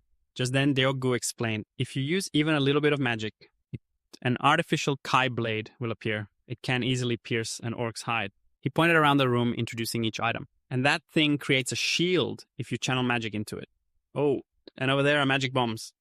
Hearing this, Junho asked, looking a bit uninspired, "So, players these days only use these kinds of weapons?" Deokgu paused for a moment, then shrugged and asked, "Well, yeah, high-tech weapons are extremely effective, so why not even the runners?" Junho continued to question. Deokgu answered hesitantly, "I'm not sure. Runners usually use their own custom-designed weapons." He then frowned, assessing them. "These are nothing more than toys." Remembering his battle with the Ice Queen, Junho grimly reflected, "When you're facing a real predator, things like this are useless against monsters. They can tear right through a player's magic. Then he rambled on asking Deoku, why do you think weak monsters appear at lower levels? He didn't quite get it, but answered honestly, because you die if you met stronger monsters, right? And just like that, Junho sarcastically confirmed exactly. How ironic that when it comes to things like this, the system is actually fair. Players have to grow by facing opponents with similar stats so they can defeat stronger enemies later on, using the strength and experience they've gained. Deoku began to understand. Don't you think these weapons are effective against strong monsters? Junho replied nonchalantly, But then he chuckled and explained, you're right, players who only use high-tech weapons will never achieve anything great. These weapons are only effective when conquering gates of a comparable level. He turned to look at him, exclaiming, oh, so what then? In the corner of the room, weapons were piled high in a large crate. Curious Junho walked over, pulled out a sword and asked, what's this? Deoku glanced at it and answered, that sword was also made from new materials, but it wasn't particularly useful, so I just tossed it aside. Right after he channeled his inner energy into it, questioning, really? A single swing of the sword unleashed a surprisingly large wave of power. Everything in the room trembled slightly as Deogu witnessed the scene. He was stunned with amazement. Junho turned his head to look at him and sneered, the world has really gotten interesting. The growth of players is being held back by these toys. Outside, the sun was already high in the sky. Rows of camera lenses were pointed in one direction. There, a gate was opening. Xian, sitting in a car, looked outside and assessed the situation. Looks like there are a lot of reporters and quite a few players too. Everyone's excited about the Fox Corps. Including Junho, a party of 27 people would be entering the gate. Some of them were sent by guilds. As for Junho, he was just calmly sipping a cup of hot tea. Then, surprised, he exclaimed, this is delicious. She smiled happily and asked for his opinion. It's lavender tea. Do you like it? Junho gently set the teacup down and said, when I get back, I'd like another cup. And tomorrow, you'll have to wake up earlier than usual. Xian turned bewildered and asked, earlier? Then she saw him give a confident smile and declare, after today's conquest, I'm going to get tons of commission requests. The moment he stepped out of the car, the reporters swarmed him, bombarding him with questions. Mr. Junho, is it true you were personally commissioned by the Myungho Group? This is your first time fighting alongside other players. How do you feel? The Fox is a notoriously tough boss. Are you sure you can defeat it? The other players around them saw this. They began to get jealous. Look at him, you'd think he's some big shot ranker. Normal players like us always get pushed aside. He's the most famous rookie right now. So they're probably going to put him on the front page. They kept gossiping and complaining about him. Did that scrawny-looking guy really clear 2 unconquered gates? I don't believe it. Even his gear looks shabby. He must have a lot of stuff in his inventory. Do you really think he's going into the gate with that weapon? After a while, everything was settled. I'll be ending the interview here. Minwoo also gave a serious reminder, get ready to move. Around him, a host of other players were also ready. Minwoo was the one leading the way, and the group followed him into the gate. It's time to depart. 11:28 a.m. The entrance to the Scorching Dunes gate. The first step inside sank into the sand. Players immediately started complaining. Damn it, it's a desert area. Are we supposed to fight in all this sand? It's crazy hot. At that moment, Minwoo called out loudly, please listen to me. This left those around him utterly bewildered. Who is that guy? He then gave a confident smile and spoke up. Allow me to introduce myself. I am Jamin Woo, a member of Korea's 13th ranked guild Cheonghae. This sent a shockwave through the crowd. They shouted out, Cheonghae. The guild participating today is Cheonghae, the one that only the elite can get into. He held up a hand and began to explain briefly. Now, as you all know, you can't do much on your own in a gate like this. With a party this large. One, we don't want to end up fighting amongst ourselves and putting ourselves in unnecessary danger, right? So I'd like to make a proposal. A player next to him muttered with little interest. A proposal, huh? Minwoo held up one finger. 1 million won. Our guild is offering 1 million won to anyone who follows our instructions during the conquest. However, we will be taking the reward for conquering the Fox Corps. This shocked everyone. What? They began to shout furiously. So what you really want is the core. It won't even cost you 30 million won to pay all of us. How do you plan on getting the Fox's core without Cheonghae's help? Minwoo continued to placate them. Our guild is being very generous with you all. If anyone has second thoughts, we'll only offer 500,000 won. Hearing this, the people around them started clamoring. Hey, Mr. Kim, me too. If we join you guys, you'll give us water, right? Just then, Junho started walking straight ahead. Minwoo stared blankly at his back. He turned to another player, confused, and asked, Hey, Junho, aren't you joining us? Junho glanced over coolly and replied, I'm planning to go alone. At that, Minwoo was left speechless. A player next to him saw this and remarked, just as I thought. The rumors were exaggerated. They say he's a genius, but if he decides to fight alone in a place like this, then we don't need to worry about him, Captain. He helplessly questioned, when did I say I was worried? Minwoo called out in a loud voice, all right, let's get ready. Junho's footsteps continued forward, the sun and the heat of the desert enveloping his entire body. As Junho walked, he thought, the report says it's a hybrid of a monster and a mythical creature. According to legend, it's a boss monster that grows 9 tails after 1,000 years. Once its 9 tails have grown, it will ascend to the heavens and become a celestial fox, watching over its kind. Each time its tail count increases, the number of firefoxes it can command also increases. I don't know how many tails the fox Cho in this gate has, so for now, I need to scout out a good position. On the other side, Minyu suddenly felt a tremor. He quickly drew his sword and pointed it forward. A tall mound of sand rose from the ground, and a pack of firefoxes burst up from the thick sand. Minyu quickly warned, "They're coming. The firefoxes are here." He quickly reassured them, "Don't panic. Follow our instructions. Vice Captain, give me a count." The Vice Captain immediately replied, "About 30 right now." The creatures aggressively opened their mouths and charged toward the players. The players could only raise their weapons and wait. A moment later, Minyu shouted the command, "Now!" The players began to execute their plan, all of them casting magic. On something behind them, 4 pylons were immediately set down. They all emitted energy attacking the firefoxes. One that got too close was electrocuted, its body arching in pain. The rest met a similar fate. The surrounding players, extremely tense, shouted, "Is it working?" Minyu was silently pleased with himself. Watch this closely. These monsters, completely different from the era of weak weapons and shoddy traps. He created a shield and charged forward. This is the power of technology from the second floor. The Vice Captain reported loudly, "We've taken care of more than half of them, Captain. At this rate, we'll catch the Fox Cho soon." He smiled satisfied and reminded them, "If you have time to talk, then keep attacking." Another player in the back attacking continuously said with feeling, "I was so worried after hearing about the Fox Show, but this is nothing." The bold player next to him answered with satisfaction, "That's because we joined the Dronzer Guild." However, right after that, a large shadow fell over the two of them, making him gasp. The bald player looked up and wondered, why did it get so dark? Then his eyes suddenly shot wide open. A magnificent Fox Cho had appeared. The bald player screamed in panic, It's the Fox Cho." The Fox Cho landed right where the firefoxes had been killed. The bodies of firefoxes were piled on the ground, their blood soaking the sand. This made the Fox Cho furious. It threw its head back and let out a resounding roar, system notification. The boss of the burning dunes. Fox Cho has appeared. The bold player looked up, counted, and then screamed 1, 2, 3, 7, 8, 9. It has 9 tails. No way. So it's a 9 tails. The one ghost barely defeated was a 6 tails. Minyu, at the front, quickly tried to reassure them, "Calm down, hold the formation, and focus your attacks." But the players behind him were all trembling. "But, Captain Minyu, the Dronzer Guild is on our side. We have a chance." His hand tightened on his sword as he silently assessed the situation. No matter what kind of monster it is aiming for, the heart and head will kill it. He looked at the Fox Cho, extremely confident. "The trap I prepared is much stronger than anything we've ever made. If you get caught in it, you won't be able to escape." He smiled hopefully. "Today I will kill the Fox Cho and surpass Ghost." Just then the Fox Cho's eyes widened as it looked towards Minyu. It viciously opened its mouth and spewed a powerful stream of fire. A barrage of fire shot towards the players. Everyone was knocked down onto the sand. Minyu looked at the scene around him and could only lower his head in despair. The pylons around them had also been shattered. He gritted his teeth and hissed, "None of our weapons." Minyu had fallen into a state of helplessness. Traps or tactics are working. Looking at the Fox Cho, he was at a complete loss. How are we supposed to hunt this monster? It's impossible. At that moment, the Fox Cho began to create a new stream of fire. Minyu lowered his head, accepting the truth. So this is how I die. But just then, another figure blocked the view in front of him. Junho had appeared from out of nowhere. He looked up completely bewildered. Junho! Then Minyu screamed, "What are you doing? Get out of the way." But Junho calmly drew his sword and reassured him, "I'll be fine." This made him panic even more. The Fox Cho tilted his head back, gathering energy. Creating a fireball, it opened its mouth and flung the ball of energy forward. Minyu was blinded by the light and turned away. He thought to himself, this is it. However, right after that, Junho, with a single slash, cut the fireball in two. His face was completely focused, showing no emotion whatsoever. Minyu's eyes widened in disbelief. Junho's sword hand was trembling slightly. He looked down at his own hand, thinking to himself that they were doomed from the very beginning. Looking at the people around him covered in wounds and waiting for treatment, he wondered, but is justice enough to be satisfied? Junho spoke coldly, "Take the survivors and go." As he was helped up, Minyu asked worriedly, "What about you?" He turned his head to look at him and affirmed, "Me." Junho pointed his sword forward and smiled confidently.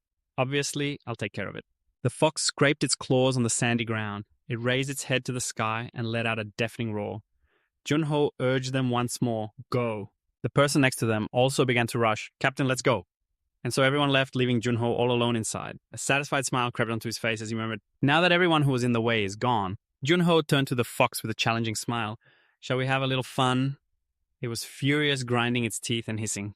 Each of the fox's tails erupted into a great flame. Junho nimbly crouched and leapt straight up, weaving through all these fireballs to move forward. But right after that, Chain another volley of fireballs shot straight towards Junho. He quickly turned and created ice to fight back. His thick layer of ice blocked some of the energy. Junho strained to hold his ground, silently assessing the situation.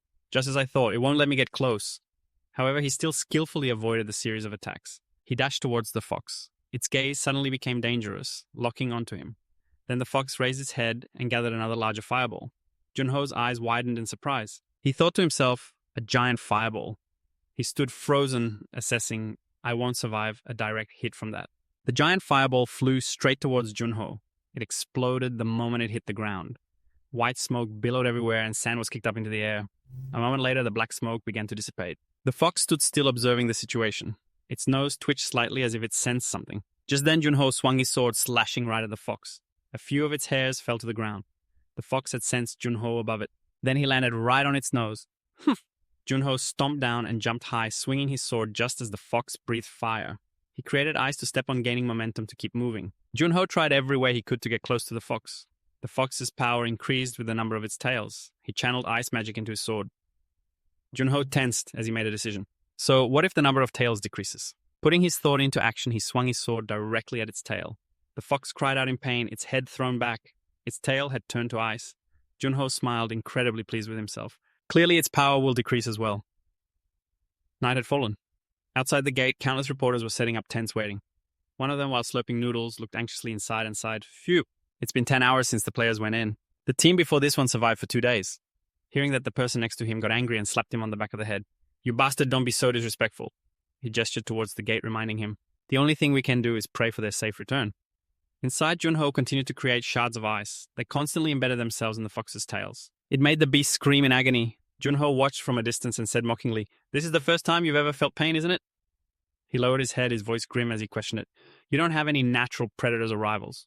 You've only ever hunted countless players. You never imagined you'd become the prey, did you? Hearing this, the fox got angry. Its brow furrowed with tension. It lunged its sharp claws towards Junho. A fatal blow. If it landed, there would be no escape. However, it missed him and had to frantically look for him. Just then, Junho appeared from below, stunning it. He swung his sword aggressively towards it, demanding, Where are you looking? And then, as the blade slashed right through the center of the fox's eye. Fresh blood splattered everywhere. It turned its head in pain and roared. The fox continued to create a volley of fireballs. It kept launching them at him as Junho took aim with his sword. He swung his blade again, slashing at the fox. This time, the sword grazed across its large nose. Then Junho quickly leaped backward. At that moment, the fox raised its head again, creating another ball of energy. It seemed to pour all its remaining hope into this one final attack. Junho looked up and smirked. How tragic. Why do you still struggle when you know you're going to die? Then he stretched his hand forward, creating ice energy, and asked, You know what? He clenched his fist decisively. At that very moment, ice pierced through the fox's body, causing it immense agony. Too late. The fox was destroyed. It was frozen in a state of screaming with its mouth wide open. Junho let out a series of exhausted breaths. Then he, too, collapsed forward. As Junho lay unconscious on the sand, the system announced, You have defeated the fox. You have received the reward Fox's core. The sky outside had begun to brighten. The reporters rushed forward, scrambling for the story. Oh, they're coming out. No way. Did they really conquer it? The gate had now turned green. They exclaimed in excitement. It only took them 13 hours. They conquered it faster than the last team took to fail. A reporter is continuously reporting that players are coming out of the gate, which has now turned blue. She excitedly shouts, The first player to appear is Chaminu. It's Chaminu of the Tronghi Guild. Seeing him carrying another player, other reporters shove each other and rush forward. We'd like to request an interview. Bring the injured over here. The rescue team also pushes stretchers forward for the departing players. Some of the less seriously injured players are being interviewed by reporters. Junho lies unconscious on a medical bed while a doctor tending to Minyu asks, We've finished first aid. Will you be going to the hospital? He lifts his head and replies, No, that won't be necessary. Looking towards the reporters, he hesitates for a moment. I feel like I should at least explain things first. At that moment, they had already started cheering, Player Cha Minyu. Everyone aimed their camera flashes at Minyu, questioning him. Is it true that you led the players in conquering the dungeon? Please share your thoughts with us. A barrage of questions was fired at him continuously. Was it really a nine-tailed fox? How difficult was it? Your name is the top trending search term right now. You always said you wanted to become a hero. How do you feel about this raid? Hearing this, Minyu fell silent for a long moment. He looked over at Junho, thinking in confusion. So, this is what it feels like. This praise, even when it's directed at the wrong person. Once you experience it a few times, it becomes addictive. Minyu started to think back to a memory from his school days. Today we're going to present our hopes and dreams. A teacher smiled at him and called out, Minyu, how about you go first? Minyu flashed a bright smile and declared, when I grow up, I want to become a great hero like the Phantom. Back in the present, he lowered his head looking a bit sad. Then Minyu turned to the reporters and answered, I'm not the one who should be standing in this spot. And from now on, I will tell you all what truly happened inside that gate. Time passed. Junho also slowly regained consciousness. He looked up at the IV bag. A hospital, huh? He realized. Just then, Si-eun approached and asked, Are you awake? Junho turned to her and replied, Secretary Cha. She quickly filled him in. It's 6 a.m. right now. This is Han-gok Hospital. How are you feeling? Junho sat up, rubbing his head as he answered, I'm fine. Hearing that, Si-eun informed him, While you were unconscious, I looked over the commission requests you've received. You were right about waking up early. Junho suddenly swung his feet to the ground. Really? Seeing this, Si-eun panicked a little and called out, Where are you going? Pushing the IV pole along with him, Junho casually replied, I'm going to see Chairman Choi Bil-ho. He must be out there all by himself. She hurriedly shouted after him, Mr. Junho, you haven't recovered yet. Junho helplessly reassured her, I just collapsed from exhaustion. Then he gave a happy smile and explained, I'll rest after I go see the real patient. So let's go. Once again, Junho arrived at Bil-ho's house where the chairman greeted him with immense happiness. I'm very grateful that you've come, but are you sure you're okay? I heard you collapsed inside the gate. Junho looked flustered, scratching his head and chuckling. Yes, that's right. I was just a little tired, so it was like taking a nap, that's all. Hearing that, Bil-ho seemed more at ease. Ah, all right if you say so. He led Junho to a door saying, This is my daughter's room. Junho pushed the door open and went inside looking at the IV line in her arm. Inside, the medical equipment beeped rhythmically. Junho sadly assessed her condition. She's in worse shape than I thought. He took out an energy orb from his inventory. He told himself I should hurry up. However, the aura of this power caused Bil-ho, who was standing behind him, to panic. He awkwardly put it back into his inventory, exclaiming, Oh dear, I forgot. Because of its heat, it's very dangerous for a normal person to be near the core. Could you wait outside? Bil-ho backed away, flustered, and replied, I should have asked first, but is it really okay to use something so dangerous on my daughter? I'm very worried. Junho quickly explained to him, Of course not just anyone can withstand it. But I know the method the Phantom used, so you don't need to be afraid. Hearing that, Bil-ho was reassured. Ah, so Chairman Sim Deok-gu told you. I heard he was very close with the Phantom. He immediately affirmed, Yes, that's right. Hearing this, the chairman happily took his hand. Bil-ho said with great hope, Please take care of my daughter. Junho smiled gently and replied, It won't take long. And with that, he left and closed the door. Junho once again approached the hospital bed. He took out the fox core, thinking to himself, Her condition is worse than the last patient I treated before. For now, I'll use the core's heat to carefully melt the ice spell. Suddenly, Junho saw something that made his eyes widen. It turned out the system had sent a notification. You have detected concentrated negative energy from the target. You can absorb it with the ice skill. He muttered in confusion. What? It continued to prompt, Upon absorption, your magic stat will increase. This left Junho completely bewildered. What an X-rank ice skill. A skill with no weaknesses? A skill that holds absolute power in both defense and offense. Are you telling me it can also increase my magic stat by absorbing negative energy? He looked at the system window confused. Even the S-rank Guardian of Darkness skill can't... No? Junho was stunned as he thought about what he knew. This is the first time the ice skill has ever been able to do this. What if they haven't heard the news yet? What if the Guardians of Darkness in the ancient dungeon on the second floor finally find a corresponding dark attribute spell? He thought, bowing his head in deliberation. This is absolutely worth a try. Looking at Hisun, Junho made up his mind. But I can find out later. Right now, I should focus on treating the 9-yin severance disease. If I don't hurry, the patient will be in more trouble. He held out his hand, assessing the situation. I need to remove all the yin energy inside her. Junho began to concentrate. All right, let's do this in one go. As the flow of energy entered her body, Junho slowly recalled, when I was a specter, I used yang energy from the core to forcefully break the spell. Back then, the patient's body had to bear a huge burden, but there was nothing else I could do. He continued his work with more confidence. This time will be different. Instead of expelling the yin energy, I'll absorb a part of it. His face was filled with tension. To balance it, this method is much safer than using the core. Outside, Bil-ho was extremely worried, praying. Shion stood beside him, waiting. Suddenly, she gently touched his shoulder and called his name. It turned out Junho had opened the door. Bil-ho quickly looked up, his voice trembling as he asked, How is she? Junho raised a hand to wipe the sweat drenching his face. Then he broke into an excited smile and announced it was a success. She has fully recovered and there are no side effects at all. Hearing this, tears started streaming down Bil-ho's face. He was so happy, he collapsed to his knees. A while later, the two of them got into the car. Shion quickly reminded him, Your vacation will begin as soon as we return to the association. For now, you should also avoid strenuous activities. Junho replied helplessly, Yes. He leaned forward, smiling as he spoke. I think I was able to complete this request successfully thanks to you. Secretary Cha, thank you.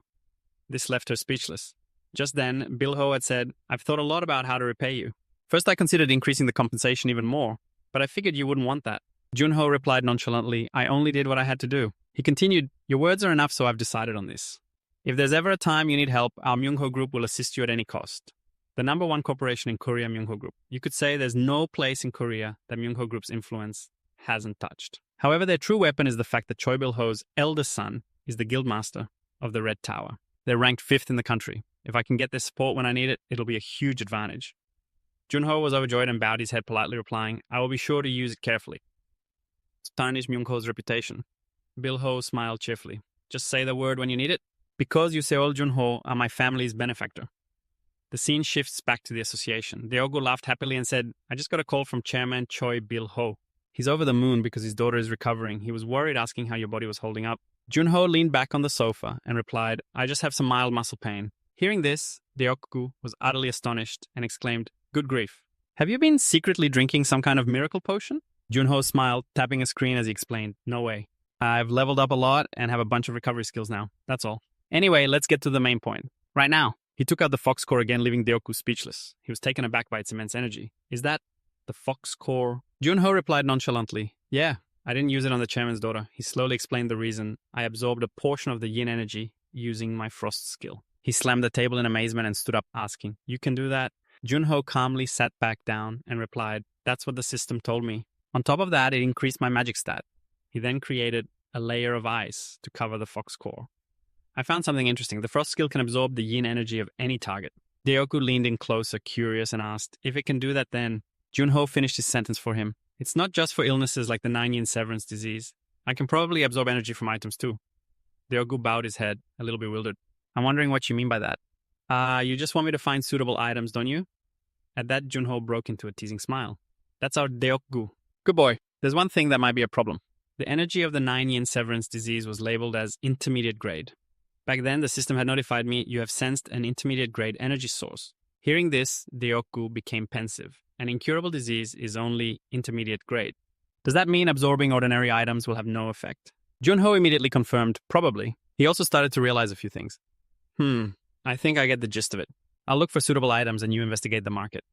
Suddenly, Junho laughed wistfully. The player market? It's been a while, huh? Hearing that, his friend quickly reminded him, Don't go running around and causing trouble. That startled him, and he asked, Why would you think I'd do something like that? The 4-player markets. This is a marketplace where branches from Korea and all over the world gather. You can get a lot of items at the entrance, and it's also a place to buy and sell information. This place attracts even ordinary people, so it's always crowded.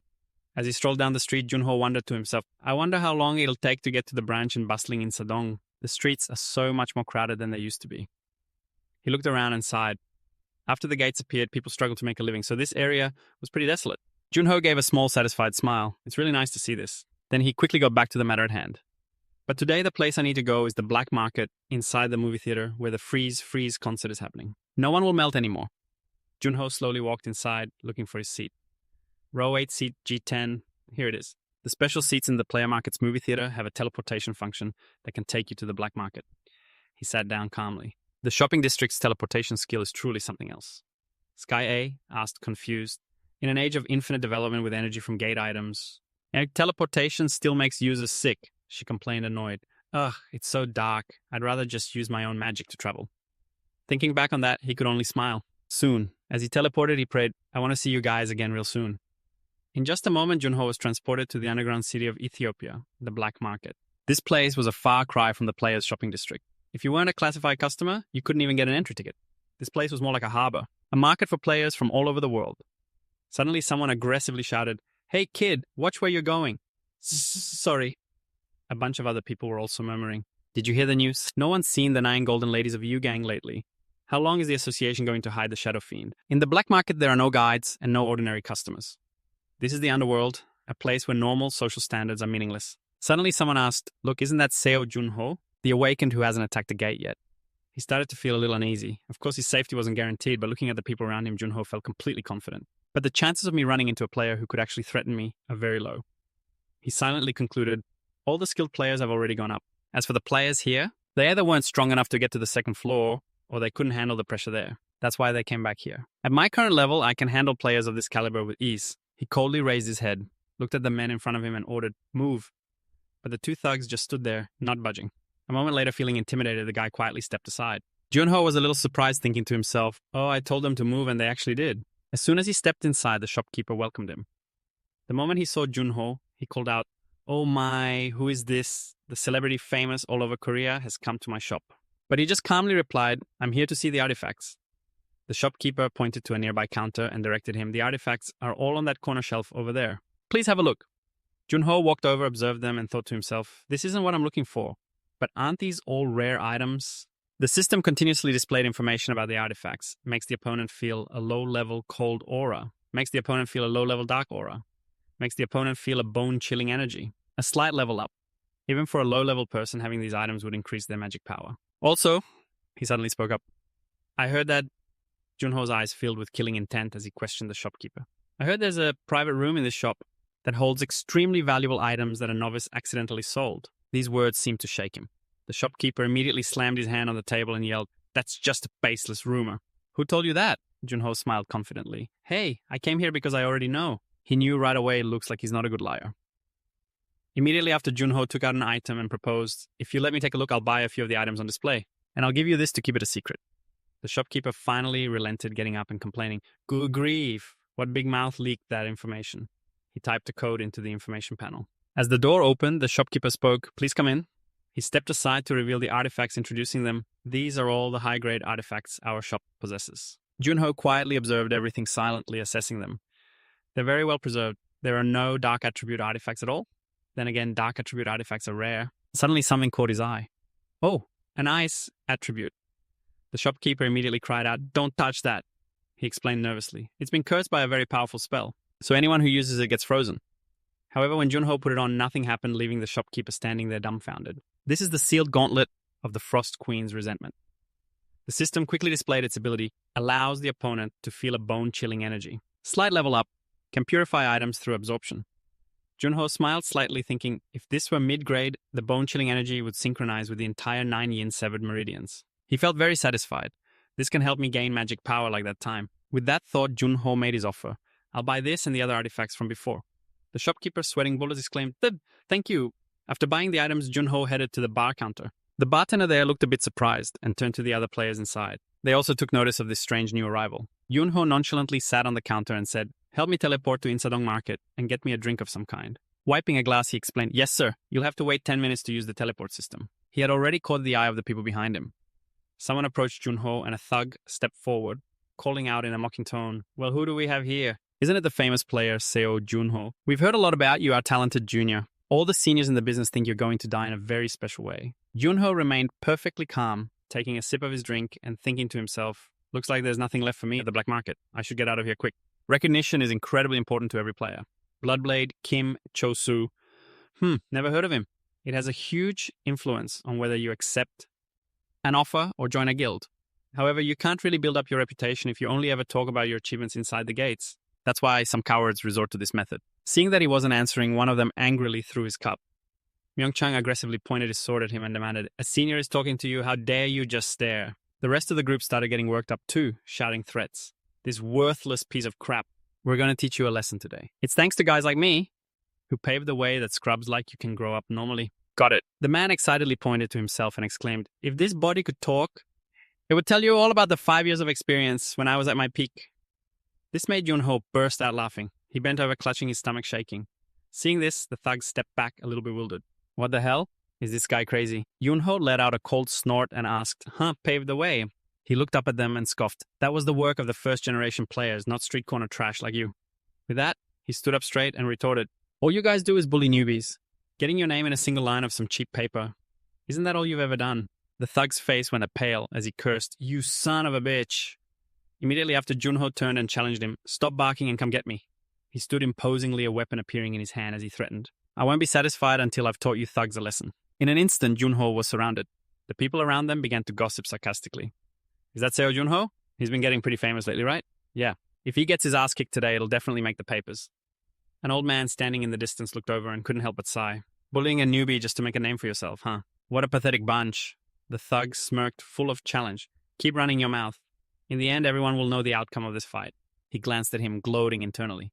Seo Junho, the man who defeated the firework fox, has been defeated at the hands of one of the Gangnam trio. Junho suddenly asked the bartender, How much longer until the teleport is ready? The bartender replied, flustered. 4 more minutes, sir. Immediately, Junho stepped forward. 4 minutes. He gave a provocative smile. Just enough for a little warm-up.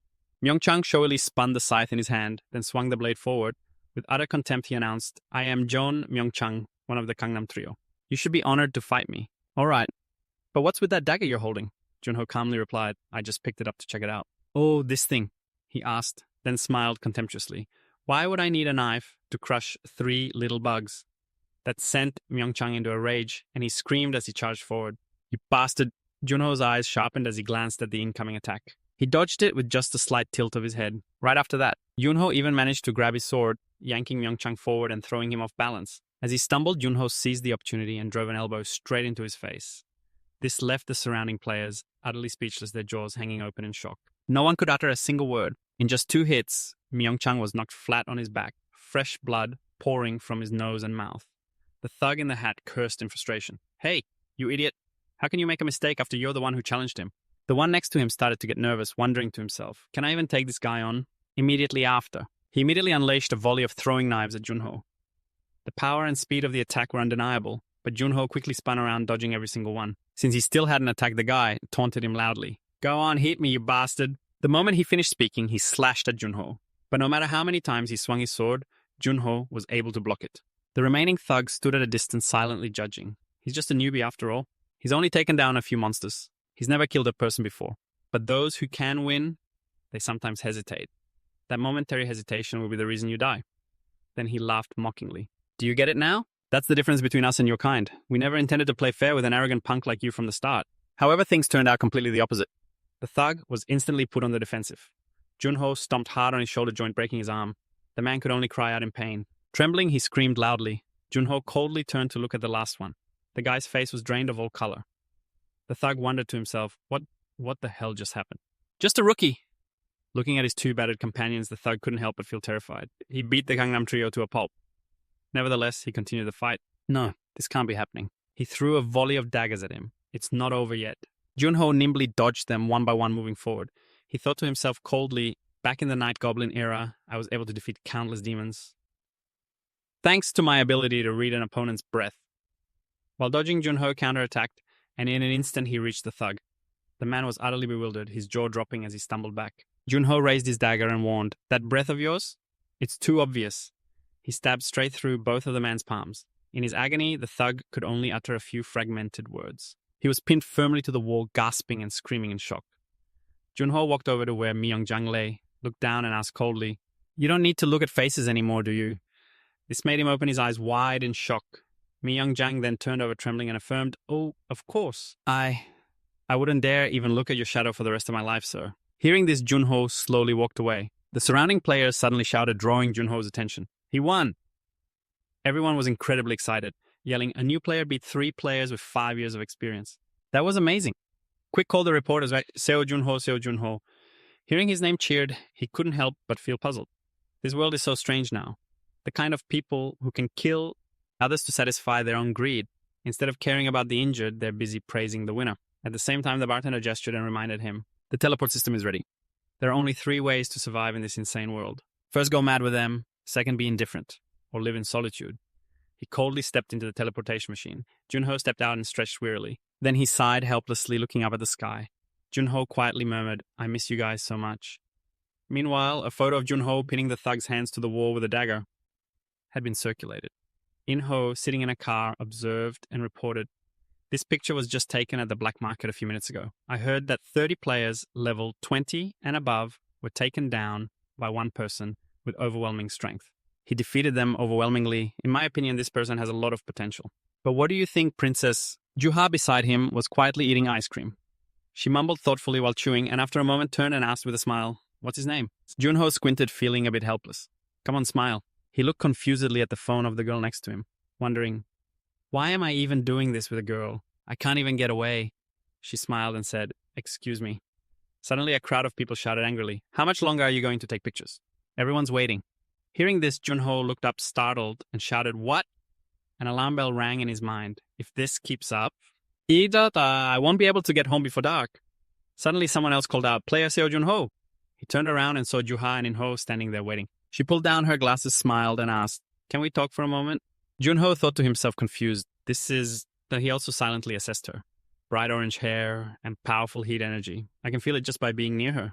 There's only one person who fits this description. One of the members of the 6th grade guilds, the princess of Dokebi Gongjuha. At that moment, she held out a card towards him and introduced herself. Oh, right. Here's my business card. I'm not anyone strange. He was inwardly pleased. I knew it. Junho took the business card and smiled, thinking to himself, approached by Dokebi. Is she trying to recruit me? This feels pretty good. Just then Juha spoke up, inviting him. If it's all right, could we go to a nearby cafe? And to talk. He readily agreed. Sure. Let's go. He thought to himself, I have to get out of here. The long line of people waiting began to clamor. What is he leaving? That's Seo Junho. Famous players must have it good. A successful escape. Upon entering Eating Cafe, Yuha couldn't help but sigh. Oh man, I'm covered in sweat. She took off her dark glasses and mask, complaining, I hate going outside. I hate the heat, but I still have to wear all this stuff. Hearing this, Junho asked with some curiosity, don't you have a fire ability? And so she started fanning herself with her hand, explaining, that's the problem. I like cold things. They say even demons are afraid of her. This girl who looks so ordinary. Is she really the princess of Dokebi? Inho brought over a glass of water, reporting, here's your ice water, princess. Yuha replied cheerfully, thank you. As he handed the water to Junho, he also quickly said, thank you. Then he turned and asked Yuha directly, what does the Dokebi guild want from me? She asked without a hint of hesitation. Do you want to join us? That startled Junho, who exclaimed, you say that so casually. It's the Dokebi guild, not some local market. Yuha casually sipped her water and replied, the vice guild master ordered me to recruit you. Going through the proper channels would take too long. She looked up, pointed at him and praised, I was going to make my final decision after meeting you and you passed. However, Junho was still completely bewildered. In what sense? Yuha thought for a moment, then answered, first your achievements. They're more than enough for us to come see you in person, the so-called super rookie. Hearing himself being praised, he just remained indifferent, thinking to himself, it's true. There's no one at my level who has gotten close to what I have. Then she continued, you also scored very high in close quarters combat assessment and future potential. Hearing that, he immediately realized and asked, so you heard about what happened at the market? Yuha looked up at him and smiled, affirming, I loved it. You're very good at fighting. And there's one last thing I want to confirm. Is it true that your main skill is only a D-rank weapon mastery? Junho slowly put down his coffee cup and replied, yes, that's what it says on the fake profile. Hearing that Yuha didn't seem surprised and said, if that's the case, I want you even more. She continued to make tempting offers. Just think about it. You only have one D-rank skill, yet you've already reached this level and built such a career. What would happen if you had more skills? If you join our guild, you'll have access to dozens of amazing skill books. And not just that. Our coordinator will create a personalized training course just for you. Junho glanced at the book on the table, impressed. He began to weigh his options. They not only have enormous benefits and resources, but their incentives and salaries are also higher than the associations. That's why all the strong players leave the association. There's a reason the top guilds are doing so well. Just then, Yuha continued her explanation. Above all, we are one of the strongest guilds in the world. We also have more information about the second floor than the association does. Don't you think coming with us would be better than staying with the association? After finishing her pitch, she smiled with utter confidence, thinking to herself, there's no way he'll refuse. We're Dokebi after all. And I came here to meet him personally as a captain. However, at that moment, Junho bowed his head and said, I must respectfully decline. Yuha, out of habit, waved her hand and said, right. From now on, you can speak. However, as soon as she realized what he had just said, she slammed the table, stood up, and demanded, why? Junho had already thought it through. If I join Dokebi, I'll accumulate wealth and honor. But nothing in this world is free. Their orders are absolute. And I'd have to carry out all their missions. It might be good for me now, but one day I'll be tied down.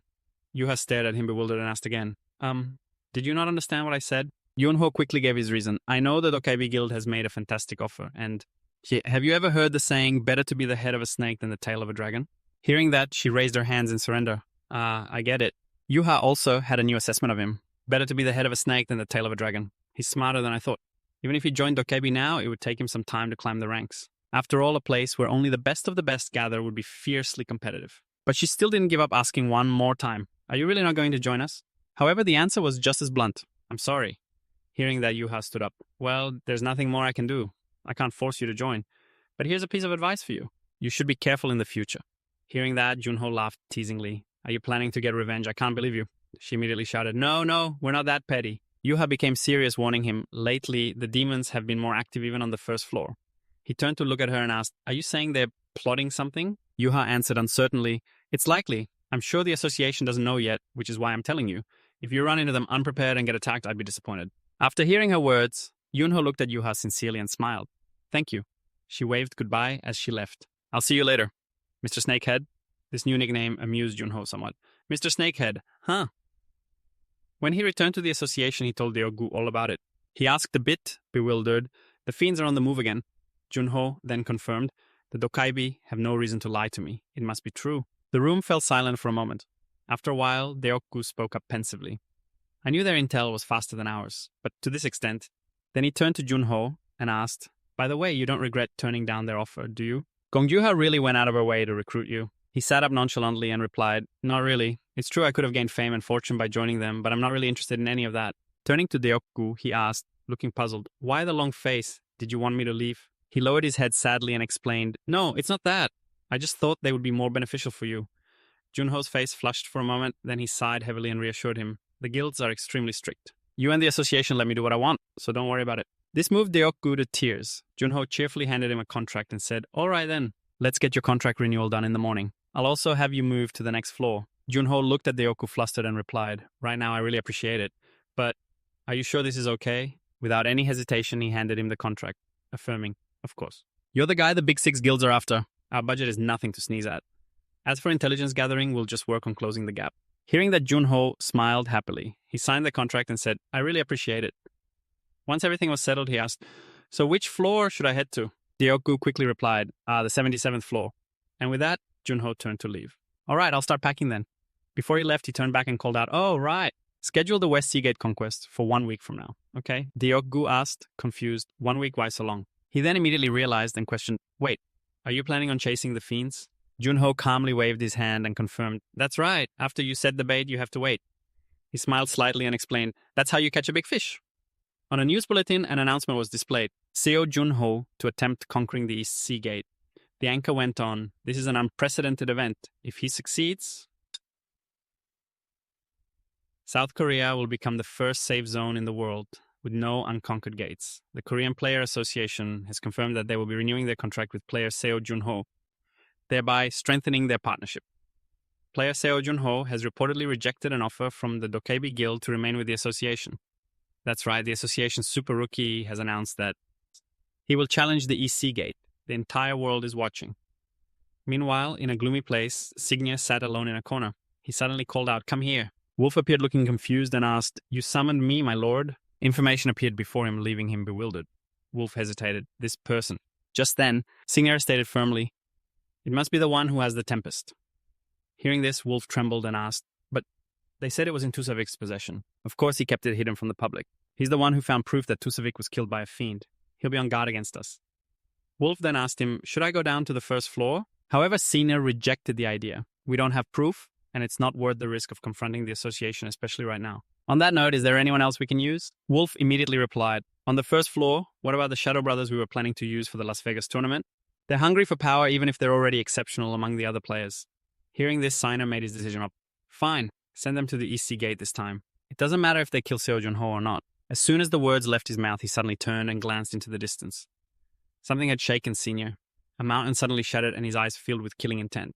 Then Signia turned away and muttered, "Damn it!" The sword saint. Wolf prepared a move. At his command, Wolf vanished, replying, "Understood." Signia's hand at his side clenched into a fist. Frustrated, he lowered his head, his thoughts filled with anxiety. The sword saint Kim Woo-jung of the Nine Heaven. Even as an archer, I can't lay a finger on him if it wasn't for that bastard. I would already have the Tempest. He's mocking me.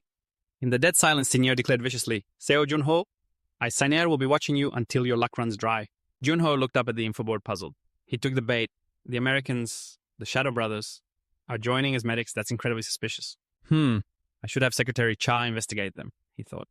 Suddenly he looked up.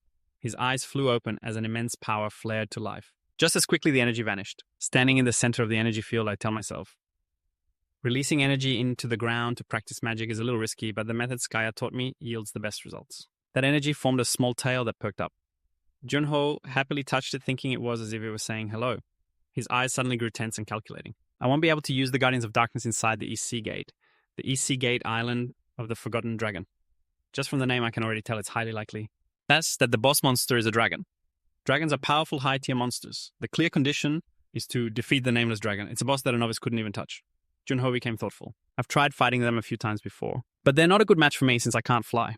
I'd either have to cling to it and fight on its back, or drag it down to the ground right away. Suddenly some information popped up that made him pause. Turns out it's from Sion. She's fast. The Shadow siblings, Vincent and Eva, they're a two-player team from America. They specialize in escorting VIPs and are veterans with 200 successful missions under their belts. They're a special case where both siblings awaken shadow skills. This is what they said when they were interviewed about their decision to go to the East Sea Gate, with a barrage of camera lenses pointed at them. Why have you come to the East Sea Gate? They both answered in unison. We felt the overflowing determination of player Junho. The reporters continued to press them. Does that mean you're certain of victory? Vincent laughed teasingly. Let's just call it admiration. He's a player who continuously achieves the impossible. Eva also smiled and added, we are honored to help him clear the last unconquered gate in Korea. Junho, watching everything on his phone, laughed and wondered if he could even use this thing. High up in the sky, a flock of birds soared. Down below was a stinking landfill. On the fence, a sign clearly read, Danger Restricted Area. Gate area. The day of the East Sea Gate raid. Diogu looked at the screen and couldn't help but comment, national reporters are one thing, but there are even foreign reporters everywhere. You can tell everyone is really interested in this. He panted heavily, asking, aren't you nervous, Junho? He calmly replied, I'm very nervous.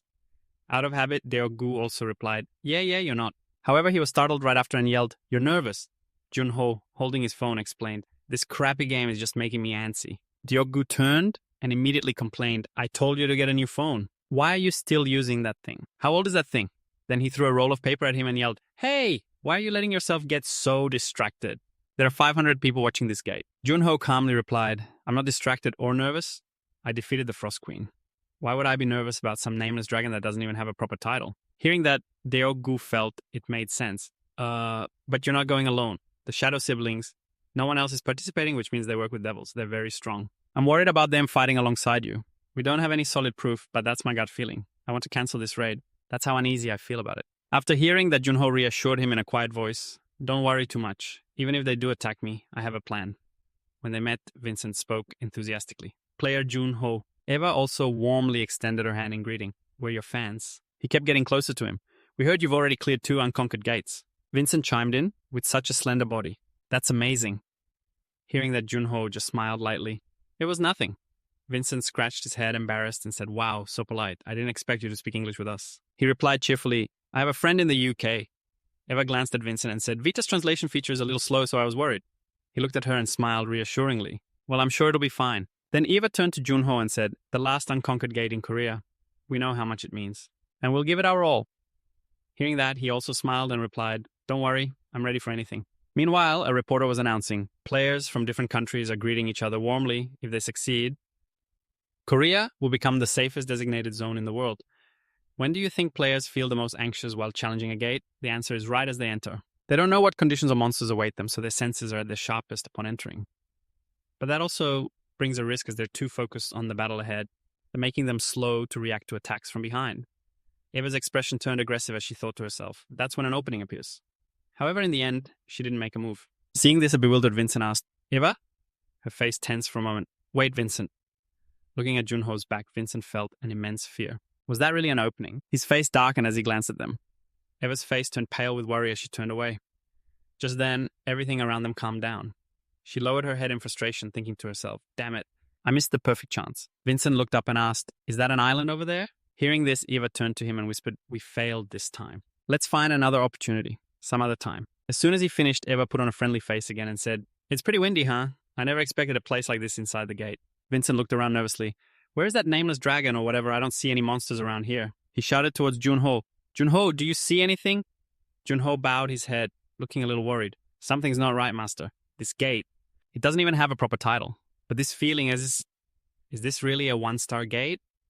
A powerful gust of wind blew past and everything slowly vanished. The 2 brothers standing there suddenly froze. Junho also looked bewildered, glancing down. Vincent, reacting, looked up and yelled, what the... Immediately he saw a giant monster. Its eyes were filled with rage, wide open, and staring intently at the 3 of them. A bewildered Eva spoke up. Is that the nameless dragon? Vincent was also flustered. What's with that size? The man spoke calmly. We've located it. How should we hunt it? However, when Eva looked over, Junho was no longer there. This sent him into a panic, and he screamed, That bastard! Where did he go? Suddenly, a warning voice echoed from behind, impossible. You guys couldn't even sense my presence. Mumu's large shadow enveloped the 2 of them. It let out an angry roar, sending sparks flying. At the same time, the system announced the forgotten dragon has appeared. Mumu arched its body and roared again. A powerful bolt of lightning struck right where the 2 of them were standing. Junho, who was in a corner watching the 2 of them run for their lives, slowly stood up and spoke. All right, now tell me. You're working with the demons, aren't you? Meanwhile, The other two were still struggling to escape. Annoyed, Eva turned his head and cursed under his breath. Damn it. Then he stood his ground, powered up, using his Shadow Soldier's skill, and shouted to Vincent, I'll distract the dragon, you go find Junho. He asked worriedly, will you be okay on your own? The man roared in fury, who do you think I am? When you find him, bring him here immediately. And with that, Vincent quickly left. Yes, brother. Eva faced the incredibly aggressive Mumu, relentlessly attacking while screaming. Over here, you insect, on the other side. Vincent hurried away, unable to hide his frustration. Damn it. When was the last time we screwed up this badly? If this ends up like that Las Vegas auction, we're done for. Suddenly, his eyes froze. A figure had appeared in front of Vincent. He gritted his teeth, thinking, he's just a rookie. Can't even hide his presence. Then Vincent called out, hey, are you there? His hand tightened around his sword as he spoke. My brother is fighting the dragon. We need your help. So, after a moment's hesitation, Vincent swung his sword aggressively as a threat. Stop making things difficult and come with me. However, the sword strike hit nothing but empty air. Terrified, he looked down. Vincent grew anxious. The trees were making the area dark. This should be my home turf. For my shadow skills, the atmosphere was incredibly gloomy, making him hesitate. But what is this ominous feeling? The space around him darkened, leaving Vincent completely bewildered. What's going on? His mana signature was so strong just a moment ago. He frantically looked around, searching. But now it's completely gone. Suddenly, Junho appeared right behind him and spoke.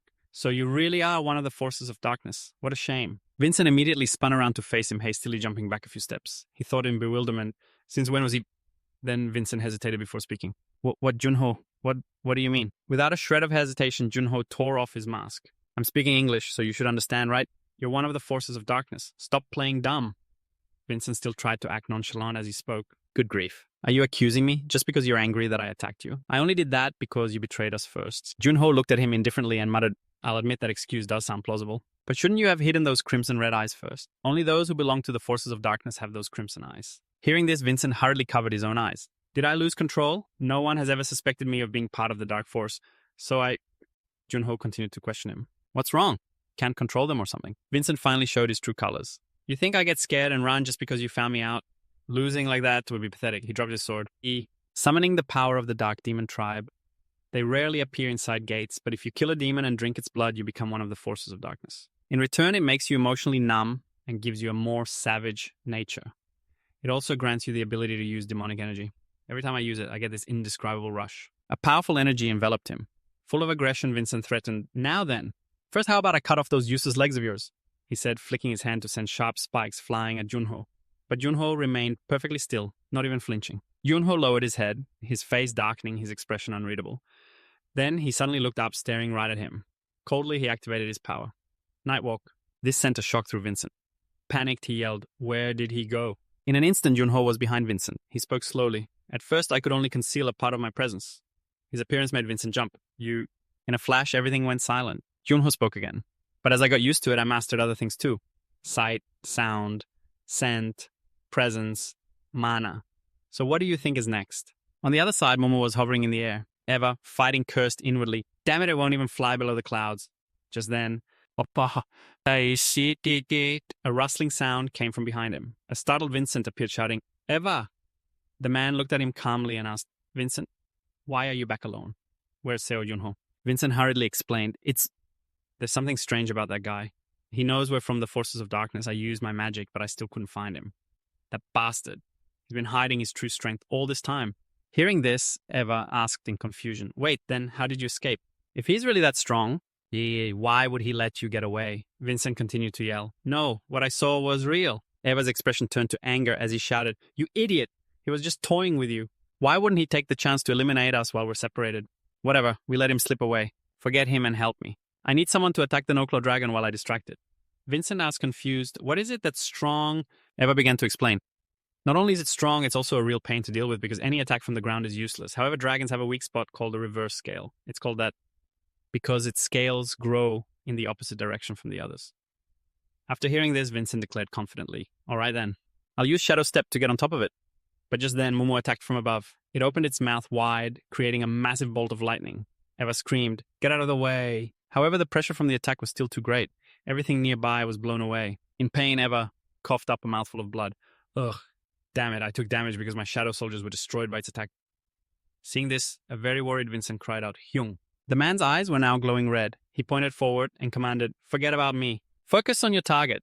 Vincent hesitated, then replied, Yes, sir. He quickly created a spell.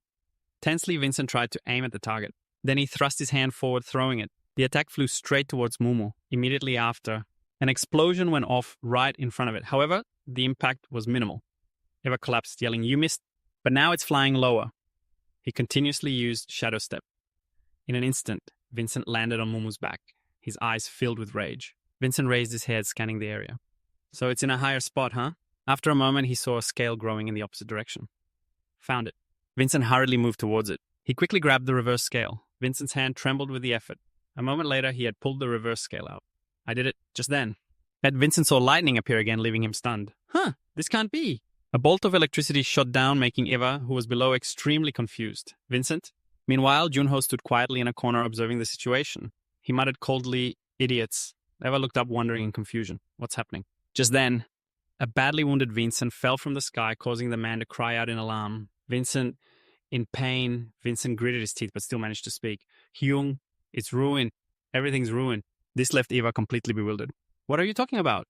Meanwhile, Mumu let out an enraged roar at them. Another bolt of lightning struck that very spot. Junho watched indifferently, thinking to himself that if you dare touch a dragon's reverse scale, you get what you deserve. That's something pioneers often get wrong when facing dragons for the first time. The reverse scale is indeed a dragon's weak point if its location is exposed. They'll feel threatened and become many times more ferocious than usual. No one has ever been okay after facing an enraged dragon like that. As Junho thought and assessed the situation, he mused, "So should I use this now?" He drew his bow. "Hey, do me a favor, you demon tribe guy. Don't just die on me like that. Buy me some time. So I can shoot my arrows from here." Vincent was still trying to escape. "Damn it!" Eva, just as stressed, yelled, "Stop calling me, you're distracting me." The guy began to feel terrified and bewildered. When is this going to be over? This nameless dragon's power is unbelievably immense. Oh no, this is bad. An arrow flew at the speed of light, piercing straight through Munmu. He opened his mouth and screamed in pain. Eva asked in confusion, "Don't tell me, is that..." Vincent beside him was just as bewildered. "Seol Junho." The two of them looked at each other confused. Eva's fist clenched as he told himself, "That's right. If we die, Seol Junho loses. Because he can't take down a nameless dragon all by himself. This is something the three of us have to do together." With that, he turned to Vincent and laid out a plan. If Seol Junho keeps attacking, he'll draw the dragon's attention in that direction. Then we'll use that chance to escape. It's coming again. Just hold on a little longer. From behind, Junho smiled and thought, well, these guys are getting a lot quicker on their feet. Now they're not even trying to fight back, just running for their lives. Is this nameless dragon paying attention to me again? Sorry, but that bright future you two are dreaming of is hopeless. Because this place is just an illusion, not an oasis. And then Junho once again drew his bow and took aim. He channeled a bit of power into the arrow. Now in a ready state, Junho released his hand a moment later, letting the arrow fly. Junho drew his bow once more. He aimed carefully and fired again. Junho's power was immense. He assessed, a dragon will be taken down by this. Meanwhile, as he ran, Eva suggested, "Let's just catch those hunting dogs and get going, huh?" Inside, he was furious. That bastard Seol Junho. Why the hell did you suddenly stop? From behind, Junho smiled cheerfully. "Open your eyes wide and watch." He appeared before the two of them, taunting, "Why aren't you guys carrying out your hunting mission? Playing this little shooting game instead, huh?" The moment Vincent saw him, he shouted angrily, "You psycho, why are you here?" Eva also roared in fury, "You were supposed to be providing cover fire from the back." Junho nonchalantly pointed and replied, "I did shoot." He looked up at the empty sky. The two of them panicked and screamed, "The dragon we couldn't even touch. He took it down that easily." It turned out his arrow had hit Munmu. Not just once, but both shots had landed. Finally, it collapsed. Munmu's body was riddled with arrows. Looking at the corpse, they couldn't help but be stunned. Both of them turned to look at him, thinking, "Oh my god, I can't believe it. I heard Seol Junho's main weapon is a sword. So what is this?" Junho calmly spoke again. "Amazing, isn't it?" He stood there extremely confident, marveling, as expected, of the storm-forged bow. My skill's name and its complex power. No wonder Signiel was obsessed with this. The two of them glanced at each other. Eva's expression changed instantly as he began, "Hey, you're my monster hunting partner. Let's just talk for a second." Vincent also spoke up amiably. "You know us. We're just a bunch of weaklings. I'll give you information on the signal's locations, so please spare us." Junho didn't waver one bit, stating firmly, "Get lost. I have no intention of negotiating with you people." In his mind, he thought, "You've already seen too much, so I can't let you live." Hearing this, the two of them grew angry. "Huh?" Vincent tensed up and shrieked, "Are you planning to kill us?" Then he charged straight at Junho. Junho's eyes were filled with determination. In an instant, Junho had disposed of him. Before he breathed his last, Vincent still couldn't understand. "Huh, when did he..." Behind him, Eva cried out in anguish, "Vincent!" As if he'd lost his mind, he just charged forward to confront that bastard. Before he could even get close, Junho easily dodged and countered. He pierced through Eva's body without any mercy. The man's eyes widened in disbelief, muttering, "Why did you..." Junho whispered coldly in his ear. If you scum are reborn in another life, spend it repenting. Using the last of his strength, Eva asked how. Junho calmly continued, then turned his head to look at Munmu, whose severely injured body lay in agony on the ground. Junho stood amidst a cold, desolate battlefield. He's slowly approaching me. What's with that look? He coldly raised the sword in his hand. Munmu suddenly opened his eyes, staring right at him. Junho uttered coldly, "Farewell." He swung the sword and plunged it down hard. The tip pierced deep into Munmu's head. His eyes were still slightly open, but his life was fading away, unable to resist any longer. Munmu's eyes closed completely. The system announced, "You have defeated the Nameless Dragon." "I'll die later," Junho replied decisively. He was extremely satisfied. "I finally got to try that skill." Junho felt proud of the skill he got from the Curse of Darkness Confession of the Dead. Junho thought to himself, "It shows me a stream of information containing the memories of the deceased host." He spoke slowly. "Now then." Junho raised his voice, commanding, "Confess." The interface displayed a new notification. "You have recalled the memories of Vincent. Confession of the Dead has begun." His hand rested lightly on the man's forehead, absorbing the stream of memories. "So that's how it is, huh?" Junho said with amusement. He touched the screen, commenting, "It's like a movie. This thing has some pretty neat features." Junho waited in anticipation. "Now let's see. Search. Show me your most recent memory." Fragments of his memories began to appear. A man sat on the floor, crying and begging, "Why are you doing this to me?"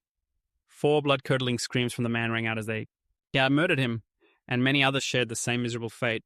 "I'll give you all the money I have. Please spare him. Dad, Mom, I'm begging you, please spare him, Mom."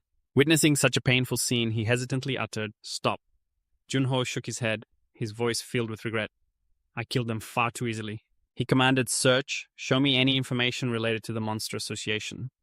An image of Eva standing in front of a laundromat immediately appeared. The man opened the door and stepped inside. Surrounded by old washing machines, a messenger stood sternly under a light holding an iron. He spoke in a cold voice. "There's an order to participate in the Korean Rookie Player Association event at the EC Gate." Eva asked, stunned, "What? We were just getting ready for the auction in Las Vegas," the messenger said indifferently. "What good is telling me? I'm just passing on the message." Junho pressed the rewind button. "So that's where they get their orders?" He wondered to himself, is this one of the places the Monster Association frequents? Junho spoke hesitantly. "Is there any other useful information?" As he watched, more a voice came from the screen. So those guys are brothers, are they?" The mysterious person continued, I like the look in their eyes," he said coldly. I'll turn them into specimens on the second floor." Then he made a promise, "I will grant you power over all others." He suddenly froze his eyes wide in disbelief. Stunned, Junho clutched his head. All the information flooding in at once was almost too much for him to handle. The system issued a warning: skill level is too low. You cannot recall all memories. The skill has been deactivated for the user's safety. He choked out a whisper. Who was that in the last memory fragment? Junho wondered. A monster ranked even higher than these guys. Damn it. If I want more information, I'll have to level up the skill first, Junho whispered to himself. Right. He looked over at Munmu. This skill isn't restricted to human targets. Junho continued his line of thought. This powerful creature. No, it can't even be compared to the Cinder Fox. It should have a name that fits its level right. He commanded decisively, "Show me." Junho was curious to see what kind of being it used to be. A hazy image of a monk appeared. This is... He spoke in a calm, deep voice. It has been 5 years since the war between the 3 nations ended. Do you not hear the praise from the people for your peaceful reign? A man's questioning voice cut in. A peaceful reign, you say? We know better than anyone that war has not truly ended. The king spoke with a bitter voice. That great and mighty dynasty. Yeah, it still covets our northern lands. So what meaning does this peaceful empire hold? He cried out in pain. My body is still... The monk called out in concern. Your Majesty, he whispered weakly. Biosa, do you know of the legend of Shinvion, the divine dragon that protects that prosperous dynasty? He was skeptical, thinking, but it must be nothing more than a superstitious rumor. This is what troubles me. The king looked out over his land. If that great dynasty truly possesses a divine dragon, then my people also need Shinvion to protect them. The king instructed the monk, when the day of my death comes, cremate my body and scatter my ashes over the East Sea. I will become a true dragon to protect this dynasty. He cried out in alarm, Your Majesty, how can you forsake your reincarnation and your karma? He confessed his innermost thoughts. I have lived too extravagantly in this life. At some point I will fall from grace and become a monster. He questioned his destiny. Is that my fate? Back in the present, he stood silently beside Munmu's corpse. Junho connected the dots in his mind. This nameless dragon was once human. And if this person became a true dragon to protect this place, and then that means... He seemed to realize that man was Munmu of Silla. Just then, a new system message appeared. You have just witnessed a piece of history through the confession of the dead. Your skill proficiency has increased dramatically. Junho felt guilty for having just murdered his own ancestor. He slowly knelt down to show his respect. Junho prayed sincerely, this land is now safe. May you rest in peace. The sunlight hit the dragon's scales, making each one shimmer. Munmu's soul began to float out of the corpse. Junho raised his head, watching it go. His soul turned back to look at him. I thank you. A system notification appeared. You have cleared the hidden quest of the Nameless Dragon Island. You have obtained the item, Flute of the Tidal Breath. You have obtained the title, Helper of Ascension. System update. You have deciphered the hidden code of the Nameless Dragon's Land. Yunho was surprised, thinking to himself, so that was the hidden code. He was lost in thought. Not only did I level up, but the game also gave me a unique item. I can't believe I scored something this good. Yunho looked towards the horizon and said aloud, I guess making a mistake like that wasn't so bad. At the press conference for the cleared East Sea Gate, the venue was packed with a buzzing crowd. A man with glasses asked in surprise, why did Junho come out by himself? The person next to him asked doubtfully, so does that mean that pair of brothers is dead? A brown-haired reporter said doubtfully, I refuse to believe those Shadow Brothers are dead. The person next to him replied sternly, it doesn't matter how great your class's death. It can come in an instant. And they're no exception. An excited audience member shouted, whoa, it's starting. Another person said proactively, go on, get a story from him. Yunho stood alone on the stage with a cold expression. He spoke in a somber voice. The reason I came out here by myself is everyone waited with bated breath for his answer. Junho admitted painfully, everything was my fault. He recounted with a heavy heart, we got lost inside the gate's maze. Not only that, it led us far away from the entrance. He choked back a sob. By the time I found a way out of the maze, Junho recounted how the Nameless Dragon had killed the Shadow Brothers in the battle. If only I had gotten out of there sooner, he vowed, I will never forget them. As he mourned the Shadow Brothers, Sino was watching Junho's speech. He ate through a screen. They bravely sacrificed themselves. He said annoyed, you got lucky, you little punk. Signar's subordinate asked, Sir Signar, what do we do about the auction now? He didn't answer, deep in thought. I was the one who decided to send the Shadow Brothers. Yes, Signar thought to himself, I need to prepare my next move and fast, whatever it takes. Weren't the guards sent to the second floor? Yes, sir. The higher-up said it'd be a waste to put them on the first floor. He ordered, move them down. The subordinate answered respectfully, yes, sir. He then added cautiously, but the CEO was the one who said. Senior cut him off, his voice sharp. Have you forgotten? The Monster Association only cares about one thing: results. The auction mission has to succeed. Don't you dare get in our way, he added with a smirk. I'll probably get chewed out for this, but that's better than getting my head chopped off. Take the guards to the auction in Las Vegas, whatever it takes, Yunho said helplessly. Secretary Cha, he sighed, looking at the mountain of paperwork. Why is it that this time you haven't sorted the personal mission request yet? She confirmed, but I already did. Yunho asked, stunned, you mean to tell me this is all just personal mission requests? Seun replied, yes, it's the aftermath of you clearing the East Sea Gate. Yunho leaned back in his chair with a strained laugh. But I told everyone I barely did anything. Seun said softly, the official report states that, she said philosophically, for a player, luck is a skill in itself. Seun hesitated for a moment, and she leaned in closer to look at him. I know the truth. We should go get your hair styled. Junho frowned, looking bewildered and breaking into a sweat. He said hesitantly, I don't think that's necessary. I'm not a celebrity. Seun insisted, oh yes it is. Your hair looked like a complete bird's nest in the press conference photos. She used her watch to project a virtual screen showing pictures of famous players. Seun explained, these are the profiles of the top players right now. She said teasingly, their achievements might not be as good as yours, but at least they don't look like a slob. Seun then asked calmly, you do have a day off, right? He sighed. Yeah. She held out a business card. Please go to this salon. Seun looked at him with pleading eyes. Please do it now. Right away? Junho thought with a sigh. God, I really miss wearing my mask. He replied, trying to be considerate. Okay, fine. You can leave a bit early today too. Seun was in disbelief. Really? Yunho leaned against the stack of papers. Yeah, you worked hard organizing this whole pile after all. Her face lit up, her eyes sparkling with pure joy. Seun bowed deeply. Thank you. Thank you so much. Have a wonderful day. She then hurried out the door. She also didn't forget to remind him that he needs to get his hair done. Sweat dripped from Junho's forehead as he asked in surprise, She's excited, huh? He touched his hair, wondering to himself, has it really gotten this long? He looked out the window and mused, I probably should have trimmed it a bit. Junho hunched over as he stepped outside, thinking to himself, going to an expensive salon wouldn't be so bad. But when I was a ghost, everything seemed so much easier than this. He walked slowly with a soft sigh. If I could just take off this mask, I could go to any salon at all. Junho looked up at the giant advertisement screen. But things are a little different now, huh? He stood frozen, his eyes fixed on it. Jun silently told himself, I should be learning anytime, anywhere. The small bell on the door chimed as it opened, signaling that someone had entered. Junho looked around the room, feeling a little disappointed.